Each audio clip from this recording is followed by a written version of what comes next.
এদিকে আসো। প্লিজ আজকে রাতটা ছেড়ে দিন আমাকে। নোরা ভয়ে ভয়ে কিছুটা এগিয়ে আসে। আরশাদ ওকে চিৎ করে শুয়ে নিজে উপরে উঠে যায়। বক্ষে মুখ গুজতেই নোরার মুখ দিয়ে আহ শব্দ বেরিয়ে আসে ব্যথায়। আরশাদ চোখ তুলে তাকায়, রাগী গলায় বলে, কোনো রকম শব্দ করতে নিষেধ করেছি কিনা? নোরা ভাই ভাই কম্পিত স্বরে বলে। বুকে অনেক ব্যথা পাচ্ছি, ব্যথায় টনটন করছে এখন। আরশাদ চোখ নামিয়ে বুকের দিকে নজর বোলায়।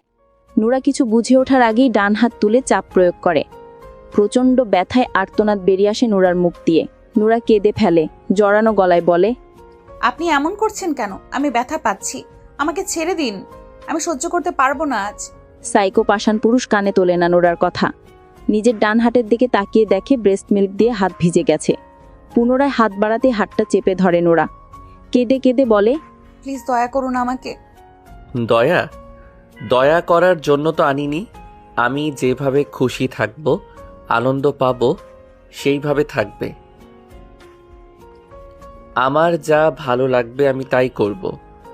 জীবনে স্যাক্রিফাইস, কম্প্রোমাইজ অনেক করেছি, কিন্তু তার বিনিময়ে তো কেউ আমার উপর দয়া করেনি। আমি কেন করব? হাত ছাড়ো বলছি, নয়তো ভালো হবে না তোমার জন্য। ভয়ে হাত ছেড়ে দেয় নোরা। ওর পুরো শরীর কাঁপতে শুরু করেছে। একদম এই ন্যাকা কান্না কাঁদবে না। প্লিজ আজকে রাতটা ছেড়ে দিন আমাকে। প্রশ্নই আসে না। বাসর ঘরে নবজাতক শিশুকে কোলে নিয়ে জবুথুবু হয়ে বসে আছে 15 বছরের মেয়ে নুরা। পুরো নাম নুসরাত জাহান নুরা। ওর কোলের শিশুটি পুত্র সন্তান। তখন থেকে ছেলেটি কেঁদে চলেছে, কিন্তু নুরা কিছুতেই কান্না বন্ধ করতে পারছে না। বাচ্চাটা তো ওর নিজের সন্তান না, আর বাচ্চা সামলানোর অভিজ্ঞতাও ওর নেই। হয়তো অভিজ্ঞতা এতদিনে হয়ে যেত, তবে আল্লাহ তাআলা চাননি বলে আর হয়নি। অতীত মনে হতেই চোখের কোণ বেয়ে উষ্ণতরল গড়িয়ে পড়ে। বাচ্চাটার কান্না কিভাবে বন্ধ করবে? বিছানা থেকে নামার জন্য উদ্যত হতেই রুমে প্রবেশ ঘটে ওর বরের, আরশাদ চৌধুরী, যে কিনা গুনে গুনে ওর চেয়ে 16 বছরের বড়। লোকটার গলার স্বর গম্ভীর। যখন কথা বলে নুরার রক্ত হিম হয়ে যায়। নুরা এখনো পর্যন্ত লোকটার মুখের দিকে তাকিয়ে দেখেনি, শুধু গলার স্বর শুনেছে। আরশাদ গম্ভীর আর কিছুটা রাগী স্বরে বলে, তখন থেকে কাঁদছে, শুনতে পাচ্ছ না? খাওয়াচ্ছ না কেন ওকে? কি খাওয়ামো? এখানে তো দুধ নাই। তোমাকে এনেছি কি করতে? তোমার প্রাক্তন শ্বশুর শাশুড়ি তোমাকে কিছু বলেনি? মাথা নাড়ায় নুরা।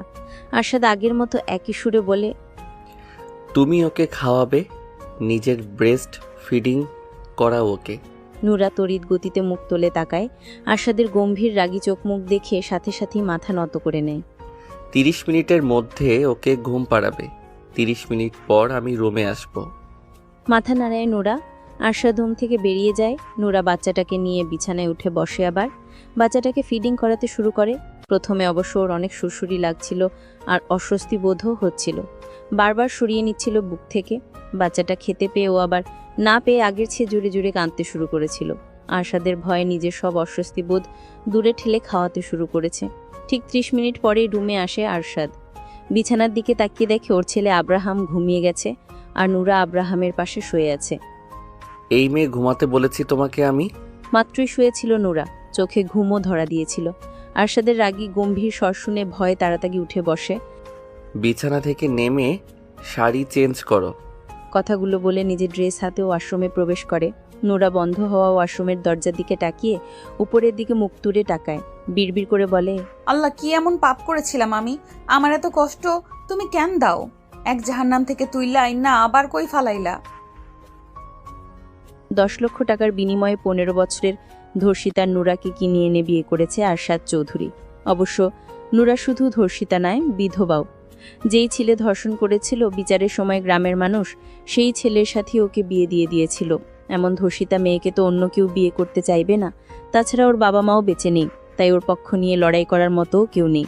গ্রামের মেম্বার চেয়ারম্যান যা ফয়সালা করে দিয়েছিল, নুরার দরিদ্র ভ্যান চালক কাকা তাই মেনে নিয়েছিল। এছাড়া আর উপায় কি? তিনি তো নুরাকে আর কোথাও বিয়ে দিতে পারতেন না। এই সমাজে ভুক্তভোগীরা ন্যায় বিচার পায় না। নুরার সাথে অন্যায় হলেও ন্যায় বিচার পাইয়ে দেয়নি কেউ। গ্রামের মানুষ যা করেছে সেটাই নিয়তি হিসেবে মেনে নিয়েছিল। বিয়ের 7 মাস পর স্বামী নামক সেই জানোয়ার ধর্ষিত মানুষের হাতে গণপিটুনি খেয়ে মারা যায়। তখন নুরা 7 মাসের গর্ভবতী ছিল। স্বামী মারা যাওয়ার 3.5 মাস পর শ্বশুর শাশুড়ি মিলে ওকে 10 লক্ষ টাকার বিনিময়ে বিক্রি করে দিয়েছে আরশাদ চৌধুরীর কাছে। ওর ভাগ্যটা এত ভালো কেন? 14 বছর বয়সে এক পুরুষের লালসার শিকার হয়ে তার বউ হয়ে গিয়েছিল। 15 বছর বয়সে গর্ভবতী অবস্থায় আবার বিধবাও হয়ে গিয়েছিল। ভাগ্যের ফেরে আবারও 15 বছর বয়সে আরেক পুরুষের বউ হয়ে গেল আজ। এখানেও যে ভালো থাকবে না, সুখে থাকবে না, সেটা প্রথমেই বুঝতে পেরেছে। 10 লক্ষ টাকা দিয়ে কিনে এনে ওকে মোটেও রানী বানিয়ে রাখবে না আরশাদ, এটা বুঝতে পেরে গেছেন ওরা। দেখা যাক ভাগ্যে এবার কি আছে। আরশাদ ওয়াশরুম থেকে বেরিয়ে এসে দেখে নুরা এখনও আগের মতোই দাঁড়িয়ে আছে। কিছুটা ধমকের সুরে বলে, এখনও দাঁড়িয়ে আছো কেন? 2 মিনিটের মধ্যে কাপড় চোপড় খুলে বিছানায় আসবে। কথাগুলো বলতে বলতে মেইন লাইট অফ করে ডিম লাইট অন করে বিছানায় বসে। নুরা যেন বরফের মতো জমে গেছে। ওর মধ্যে একটু নড়াচড়া নেই, শ্বাসও বোধহয় নিচ্ছে না। আরশাদ পুনরায় ধমক দিয়ে বলে, এই মেয়ে, কথা কানে যাচ্ছে না? কি বলেছি আমি? 2 মিনিটের মধ্যে আমি যেভাবে বলেছি সেভাবে চাই তোমাকে আমার সামনে। আব্রাহামকে বুকে আগলে ধরে একপাশে জড়সড় হয়ে শুয়ে আছে নুরা। আব্রাহাম এতক্ষণ জেগেই ছিল, একটু আগেই ঘুমালো। ছোট মেয়েটার নাজুক দেহখানা ব্যথায় জর্জরিত হয়ে আছে। চোখের কোণ বেয়ে গড়িয়ে পড়ছে পানি, তবে কান্নার শব্দ নেই, নেই কোনো অভিযোগ। চোখ তুলে আরশাদের দিকে তাকায়। লোকটা উপর হয়ে শুয়ে আছে, মুখ ওর দিকে চিরিয়ে রাখা। গম্ভীর রাগী চোখ মুখ এখন শান্ত। লোকটা ভীষণ পাষাণ, ওকে অনেক কষ্ট দিয়েছে। একটুও দয়া মায়া নেই লোকটার মধ্যে। চোখ বন্ধ করে নেই নুরা, ডুবে যায় সেই সন্ধ্যায়। নুরার কাকি হাঁস মুরগি পালন করেন। সন্ধ্যা হয়ে যাওয়ার পরেও হাঁসগুলো খাল থেকে উঠে আসছিল না বাড়িতে। হাঁসগুলোকে ধাওয়া দিয়ে বাড়িতে নিয়ে আসার জন্য নুরাকে খালে পাঠায়। হাঁসগুলোকে ধাওয়া দিয়ে খাল থেকে তুলে দেয় নুরা। নিজে যখন উঠতে যাবে তখন হুট করে তার সামনে এসে দাঁড়ায় অনিক। ছেলেটাকে দেখেই চমকে ওঠে নুরা। দ্রুত পা চালিয়ে চলে যাওয়ার চেষ্টা করলে আচমকা ওকে চেপে ধরে। সন্ধ্যা হয়ে যাওয়ায় আশেপাশে কেউ ছিল না তখন। খালের আশেপাশে বাড়িঘরও নেই। নুরা একটা চিৎকার দিতে পেরেছিল, তবে সেই চিৎকার কারো কানে বোধহয় পৌঁছায়নি। মাগরিবের আজান হচ্ছিল চারদিকে। 14 বছরের হ্যাংলা পাতলা নুরা 25 বছরের এক তাগড়া জোয়ান ছেলের সাথে পেরে ওঠে না। অনেক নামক নরপশুর লালসার শিকার হয় সেই সন্ধ্যায়। নুরার কাকি বাড়ির সব কাজ শেষ করে ছেলেকে নিয়ে নুরাকে খুঁজতে বের হন। ওনার ভীষণ রাগ হচ্ছিল নুরার উপর। নুরার কাকা তখনও বাড়িতে ফিরেনি। নুরা এমনিতে কোনোদিন সন্ধ্যের পর বাড়ির বাইরে থাকে না। আজকে হাঁসগুলো নিয়ে আসার জন্য গিয়ে কোথায় বসে আছে কে জানে। আশেপাশের প্রতিবেশীর বাড়িতে খোঁজ খবর নিয়ে খুঁজে না পেয়ে খালের পাড়ে এগিয়ে আসেন 2 মা ছেলে। গলা ছেড়ে 2 মা ছেলে নুরার নাম ধরে ডাকতে শুরু করে। ডাকাডাকির এক পর্যায়ে টর্চ লাইটের আলোয় খালের আশেপাশে নজর বোলায়। খালের পাড়ে তৈরি হওয়া ছোট ছোট আগাছার ঝোপঝাড় নড়াচড়া করছে। কৌতূহল নিয়ে আগায় ঝোপের দিকে। শেয়াল বা কুকুরও হতে পারে, তবুও মনে সাহস জুগিয়ে আগায় দুজন। কাছে এগিয়ে আসতেই তড়িৎ গতিতে উল্টো ধরে দাঁড়ায় নুরার 13 বছরের চাচাতো ভাই নূর নবী। নুরার গায়ে কাপড় নেই, ওড়না দিয়ে হাত মুখ বাঁধা, জামা দিয়ে পা বেঁধে রাখা হাতের সাথে উল্টো করে। উঠে দাঁড়ানোর কোনো উপায় নেই। নুরার কাকি নুরার অবস্থা দেখেই শক্ট হয়ে দাঁড়িয়ে আছেন। নুরার সাথে কি হয়েছে বুঝতে একটু বাকি নেই। নুরা সমানে ছটফট করছে আর গড়াগড়ি খাচ্ছে। গড়াগড়ি খাওয়ার জন্যই আগাছাগুলো নড়ছিল এতক্ষণ। কাকি দ্রুত নুরার হাত পা খুলে কাপড় পরিয়ে দেন। ব্লিডিং হচ্ছে এখনো, শরীরের জায়গায় জায়গায় কামড়ের দাগ। নুরা কাকি জড়িয়ে ধরে হাউমাউ করে কেঁদে ওঠে। নূর নবী তখনও উল্টো ফিরে দাঁড়িয়ে আছে। নুরাকে নিয়ে নুরার কাকা কাকি আর গ্রামের কয়েকজন প্রভাবশালী লোক অনেকদের বাড়িতে আসে। বখাটে অনেক তখন বাড়িতেই ছিল। অনেক অস্বীকার করতে পারিনি কিছুই। নুরাকে খালের দিকে আগাতে দেখেই পিছু নিয়েছিল অনেক। নুরার উপর ওর নজর অনেক আগের থেকেই ছিল। গ্রামের অনেক মেয়েকে উত্তেজিত করতো অনেক, এটা গ্রামের অনেক মানুষই জানে। পরের দিন বড় করে সালিশ বসে। সেখানে ফয়সালা হয় নুরাকে 2 লক্ষ কাবিনে বিয়ে করবে অনেক। 2 পক্ষ মেনে নেয়, এছাড়া আর উপায় ছিল না। অনেক আয় রোজগার করতো না কিছু। বাপের টাকায় ঘুরে ফিরে বেড়াতো, নেশা পানি খেত, পড়াশোনাও করেনি। অনেকের বাবার একটা ছোটোখাটো চায়ের স্টল ছিল, সেখানেও সেরকম আয় হতো না। গ্রামের মানুষের নজরে তখন তারা খারাপ পরিবার। মানুষের কটু কথা হাসাহাসি চলতেই থাকতো রোজ। বিয়ের আগে রেপ হলেও বিয়ের পর হতো ম্যারিটাল রেপ। প্রায় প্রতি রাতেই ব্যথায় জর্জরিত করে দিত অনেক। নুরা কাঁদলে গলা চেপে ধরতো, ভয় দেখাতো, গায়ে হাত তুলতো। ছোট মেয়েটা ভয়ে চুপচাপ সব সহ্য করে নিত, কাউকে কিছু বলার সাহস পেত না। 2 মাস পরেই বুঝতে পারে গর্ভে সন্তান চলে এসেছে। অনেক তখনও সেই আগের মতোই ছন্ন ছাড়া, বাউন্ডেলে বেকার বখাটে। নোরার আলোতে ভরা জীবনে অন্ধকার হয়ে এসেছিল অনেক। সেই অন্ধকার ওকে গ্রাস করে নিয়েছিল পুরোপুরি। বিয়ের পরেও অনেক আগের মতোই মেয়েদের উত্তেজিত করত। গ্রামের মানুষ অনেককে গ্রাম থেকে বের করে দিতে চায়। গ্রামের মানুষ বের করে দেওয়ার আগেই অনেকের বাবা মা নুরা আর অনেককে নিয়ে পাড়ি জমায় ঢাকায়। বস্তির মতো একটা এলাকায় বাসা ভাড়ায় ওঠে 2টো রুম নিয়ে। অনেকের বাবা ফ্লাক্সে চা নিয়ে ফেরি করে বিক্রি করত। অনেকে জোর করে একটা রিক্সা ম্যানেজ করে দেন অনেকের বাবা অন্য একজনের মাধ্যমে। অনেক একদিন রিক্সা চালালে 3 দিন বসে থাকে। হাতে যেই কয় টাকা থাকে সেগুলো দিয়ে বিড়ি সিগারেট গাঁজা খেয়ে শেষ করে আবার 1-2 দিন চালায়। নুরা অনেককে কিছু বলার সাহস পেত না। নিজের কিছু প্রয়োজন হলেও মুখ ফুটে বলতে পারত না। অনেকের প্রতি ভালোবাসা বলতে ছিল না কিছুই ওর মনের মধ্যে, যা ছিল শুধুই ঘৃণা, রাগ আর ক্ষোভ। এভাবেই দিন আগাতে থাকে। নুরা তখন 7 মাসের গর্ভবতী। বিকেলের রান্নার প্রস্তুতি নিচ্ছিল। ওদের ঘরের দুয়ারে অনেক মানুষের ভিড় জমে যায়। কান্নার শব্দ ভেসে আসে ওর কানে। রান্নাঘর থেকে বেরিয়ে আসে থাকার ঘরের সামনে। নজরে আসে অনেকের রক্তাক্ত নির্জীব দেহ। নুরা স্থির হয়ে দাঁড়িয়ে তাকিয়ে থাকে অনেকের নির্জীব দেহের দিকে। সেদিন ওর কাকিও এভাবে স্থির হয়ে দাঁড়িয়ে তাকিয়েছিল ওর দিকে। অনেকের সাথে কি হয়েছিল, ওকে কেন মেরেছে, কে মেরেছে, কখনোই জানতে চায়নি নুরা। অনেকের মৃত্যুতে আয়োজন হাজারি করে ওর কান্নাও আসেনি। 7 মাস একসাথে থাকলেও মন দেওয়া নেওয়া হয়নি দুজনের। দৈহিক চাহিদায় অনেক ওর কাছে আসতো, প্রয়োজন শেষে আবার দূরে ঠেলে দিত। অনেককে ভালোবাসার মতো কিছুই করিনি অনেক ওর জন্য। অনেক কোনো ভালো স্মৃতি দেয়নি ওকে। সবসময় নিজের ভোগের বস্তুর মতো দেখেছে আর ব্যবহার করেছে। এমন মানুষের প্রতি ভালোবাসা কিভাবে জন্মাবে? অনেকের জন্য কান্না না আসলেও নিজের সন্তানের জন্য কান্না আসছিল। ও এতিম আর ওর সন্তানও দুনিয়ায় আসার আগেই এতিম হয়ে গিয়েছিল। এতিমদের এই সমাজে কোনো দাম নেই। এই সমাজে এতিম মানেই বোঝা। আশেপাশের অনেকেই বলাবলি করছিল, এইটা কেমন বউ, জামাই ময়রা গেছে কিন্তু কাঁদে না কেন? কেউ তো আর জানে না ওর ছোট মনের ভেতর কত ক্ষত আর দুঃখ জমে আছে। সেই দুঃখ ভেদ করে অনেকের জন্য কান্না আসতে পারছে না ওর দু চোখে। অনেককে গ্রামে নিয়ে দাফন করা হয়েছে। অনেকের একটা ছোট বোন আছে, বিয়ে হয়েছে অনেক আগে, তার 2টো সন্তানও আছে। অনেকের আর কোনো ভাই বোন নেই। অনেকের শোক কাটিয়ে ওঠার আগেই অনেকের বাবা মা নুরাকে নিয়ে ঢাকায় ফিরে আসে। অনেকের বাবা মার ঢাকায় থাকার আর কোনো দরকার নেই। বখাটে অনেক তো নেই মেয়েদের উত্ত্যক্ত করার জন্য। কয়েকজন কিছু টাকা পাবে তাদের কাছে, সেগুলো পরিশোধ করে গ্রামে ফিরে যাবে আবার। একা রুমে রাতে শুয়ে অনেকের কথা স্মরণ হতো নুরার। আশ্চর্য, যার মৃত্যুতে ওর কান্না আসেনি, এখন তার অনুপস্থিতিতে তার শূন্যতা অনুভব করছে। অনেক আর আসেনি ওই রুমে। ওকে ঘুম থেকে টেনে তুলে ব্যথায় জর্জরিত করেনি, গলা চেপে ধরেনি, গালাগালি করেনি, গায়ে হাত তোলেনি। ওকে যন্ত্রণা দেওয়ার জন্য আর ফিরে আসেনি। সবাইকে মুক্তি দিয়ে চলে গিয়েছে সারা জীবনের জন্য। অনেকের মৃত্যুর 1.5 মাস পেরিয়ে যায়। নুরা শুনেছিল অনেককে গণপিটুনি দিয়ে মারা হয়েছে। রিক্সা চালাতে গিয়ে কোনো মেয়ের সাথে নাকি ঝামেলা করেছিল। অবশ্য এ ছেলের তো সুন্দরী মেয়ে দেখলে হুঁশ থাকতো না। বেশি কিছু জানার আগ্রহ দেখায়নি নুরা। নামাজ পড়ে অনেকের জন্য দোয়া করত, যতই হোক স্বামী ছিল তো। দুপুরে রান্না শেষে গোছল করে নামাজ আদায় করে খাবার খায়। বিছানায় শোয়ার পর অনুভব করে পেটের ভেতর বাচ্চা নড়াচড়া করছে না। স্মরণ হয় আজ সকাল থেকে খুব একটা নড়াচড়া করেনি। ডেলিভারির সময়ও প্রায় হয়ে এসেছে। গ্রামে কাকার বাড়িতে চলে যেতে চেয়েছিল, তবে ওর শ্বশুর শাশুড়ি রাজি হননি। ওনারও গ্রামে ফিরে যেতে চাইলেও আর যাননি, হয়তো আর যাবেনও না। বিকেলে শাশুড়িকে জানায় বাচ্চা নড়াচড়া করছে না দুপুর থেকে। সে গুরুত্ব না দিয়ে বলেছিলেন, মধ্যে মধ্যে বাচ্চা চুপচাপ থাকে, সমস্যা নেই, পরে আবার নড়াচড়া করব। কিন্তু ওর বাচ্চা আর নড়াচড়া করেনি। রাতে পেইন শুরু হয়। পরের দিন সকালে হাসপাতালে যাওয়ার পর মৃত বাচ্চা ডেলিভারি হয়। মেয়ে হয়েছিল।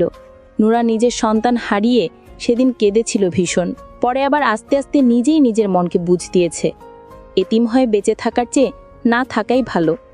নানান চিন্তা মাথায় ঘুরঘুর করত। কেমন যেন পাগলের মতো অবস্থা হয়ে গিয়েছিল। ওর শাশুড়ি ওকেই দোষ দিত বাচ্চা মারা যাওয়ায়। নোরা নাকি ইচ্ছে করে মেরেছে ওর সন্তানকে, নিজের রাস্তা খালি করার জন্য। অন্য কাউকে বিয়ে করার জন্য যেন বাধা না থাকে, তাই বাচ্চাকে মেরে। নোরা কাকার বাড়িতে ফিরে যেতে চাইলে ওর কাকা কাকিও আগ্রহ দেখায়নি। যেই বোঝা ভার থেকে নেমে গিয়েছে সেই বোঝার ঘাড়ে তুলতে চায়নি। তারপর একদিন কিভাবে যেন আশাদ চৌধুরী ওর খোঁজ পেয়ে গেল। তারপর টাকার বিনিময়ে চিরদিনের জন্য কিনে নিয়ে আসলো নিজের কাছে। আশাদ চৌধুরী চাইলেই ধনী পরিবারের মেয়েকে বিয়ে করতে পারত, চাইলে অবিবাহিত সুন্দরী মেয়ে বিয়ে করতে পারত। আশাদ চৌধুরী ভীষণ চালক চতুর একজন মানুষ। সে জানে নোরাকে যেভাবে খুশি সেভাবেই নাচাতে পারবে। ওর টু শব্দের বিপরীতে নোরা টু শব্দ করতে সাহস করবে না কোনোদিন। নোরা শোয়া থেকে উঠে ফ্রেশ হয়ে আসে। সারা অঙ্গে ব্যথা অনুভব করছে, মনে হচ্ছে কেউ যেন খুব মেরেছে ওকে। বিষণ্ণ হয়ে উদাস মনে সোফায় গা এলিয়ে বসে পড়ে। অনেকের বাবা মা ওকে পছন্দ করে না, ভালোবাসে না জানতো, কিন্তু টাকার বিনিময়ে এভাবে বিক্রি করে দেবে কল্পনাও করেনি। বিছানায় শুয়ে থাকা আশাদের দিকে তাকায় আবার। আশাদের প্রথম বউ কোথায়? এত ছোট বাচ্চা রেখে কোথায় গেছে? মারা গেছে নাকি বাড়িতেই আছে? আশাদের পরিবারের সবাই কোথায়? নানান প্রশ্ন মাথায় ঘুরঘুর করলেও উত্তর দেওয়ার মতো কেউ নেই। আরশাদকে স্বাভাবিক মানুষের মতো লাগেনি ওর কাছে, কেমন যেন সাইকো টাইপের। আরশাদের ঘুম ভাঙে অনেক দেরি করে। শোয়া থেকে উঠে বসে কিছু সময় চোখ বন্ধ করে বসে থাকে। চোখ মেলে বিছানায় তাকায়, নোরা বা আব্রাহাম কাউকেই দেখতে পায় না। পুরো রুমে নজর বুলায়, বেলকনির দরজা খোলা দেখতে পায়। এই মেয়ে। নোরা দ্রুত পায়ে রুমে প্রবেশ করে আব্রাহামকে নিয়ে। আমি যতক্ষণ রুমে থাকবো আমার সামনে থেকে নড়বে না, বেলকনিতেও যেতে পারবে না।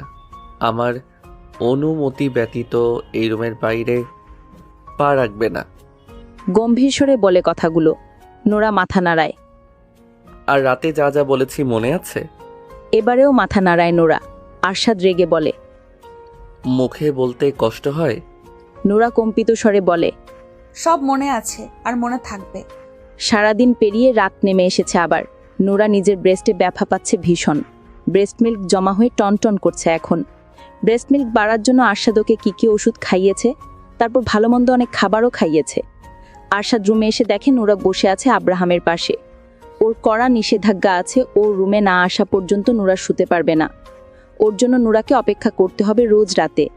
খাবার খেয়েছে দুজনেই। ঘণ্টাখানেক আগে আরশাদ রুম থেকে বেরিয়েছিল। আরশাদ ফ্রেশ হয়ে আসে। বিছানায় উঠে শুতে শুতে গম্ভীর স্বরে বলে, এদিকে আসো। নোরা ভয়ে ভয়ে কিছুটা এগিয়ে আসে।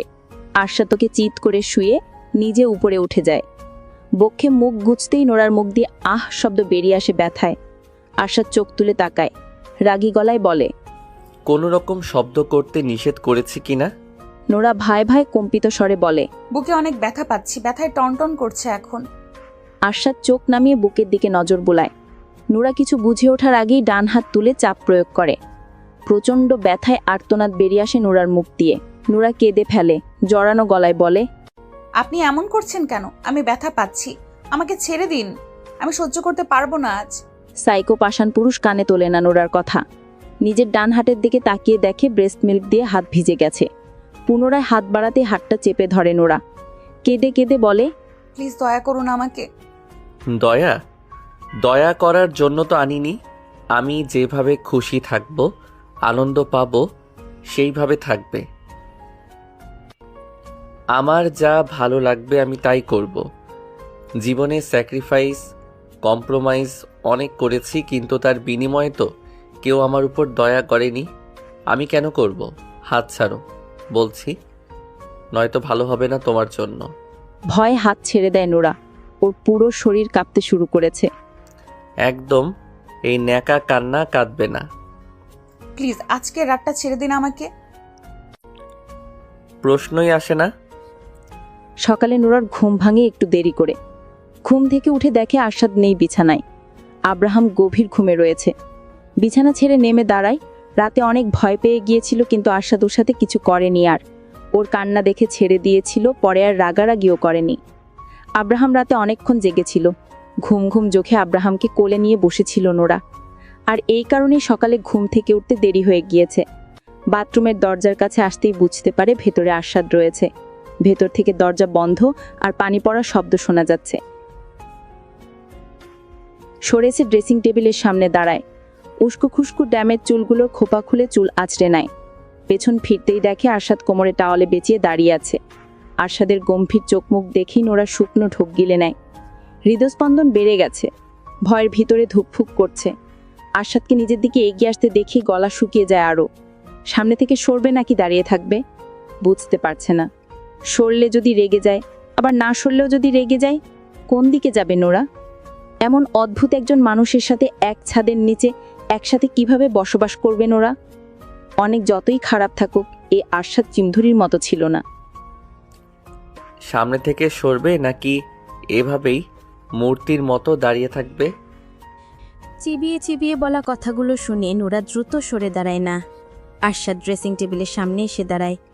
নুরা আর দেরি করল না, দ্রুত পায়ে বাথরুমে প্রবেশ করে।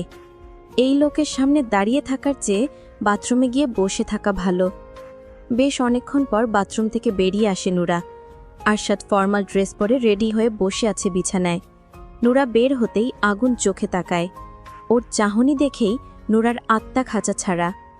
আরশাদ গম্ভীর অথচ রাগে স্বরে বলে, ফ্রেশ হতে কতক্ষণ লাগে? সারা জীবন বাথরুমে বসে থাকার প্ল্যান করেছিলে নাকি? নুরা কিছু বলে না। টেবিলের উপর খাবার রাখা আছে, খেয়ে নেবে। আমি এখন বের হব, ফিরবো দুপুরে। আব্রাহামকে দেখে রাখবে, ওকে কাঁদালে খবর আছে তোমার। ধূপধাপ পা ফেলে দরজার কাছে গিয়ে যায়। আবার পেছন ফিরে তাকিয়ে বলে, মনের ভুলেও রুমের বাইরে বের হলে পা কেটে ফেলবো আমি। বের হব না। মনে থাকে যেন। থাকবে। আরশাদ বেরিয়ে চলে যায় দরজা ভিড়িয়ে দিয়ে। নুরা ফুঁস করে স্বস্তির শ্বাস ছাড়ে। যাই হোক, দুপুর পর্যন্ত শান্তিতে থাকতে পারবে আজকে। খাবার খেতে বসে আরশাদের কথা স্মরণ হয়। লোকটা খেয়েছে? খায়নি বোধহয়। গতকাল রুমে বসে ওর সাথেই খেয়েছিল 3 বার। আজকে বোধহয় নিচে গিয়ে খাবে। নুরা বেশি কিছু ভাবল না, খিদে পেয়েছে তাই খাওয়া শুরু করে।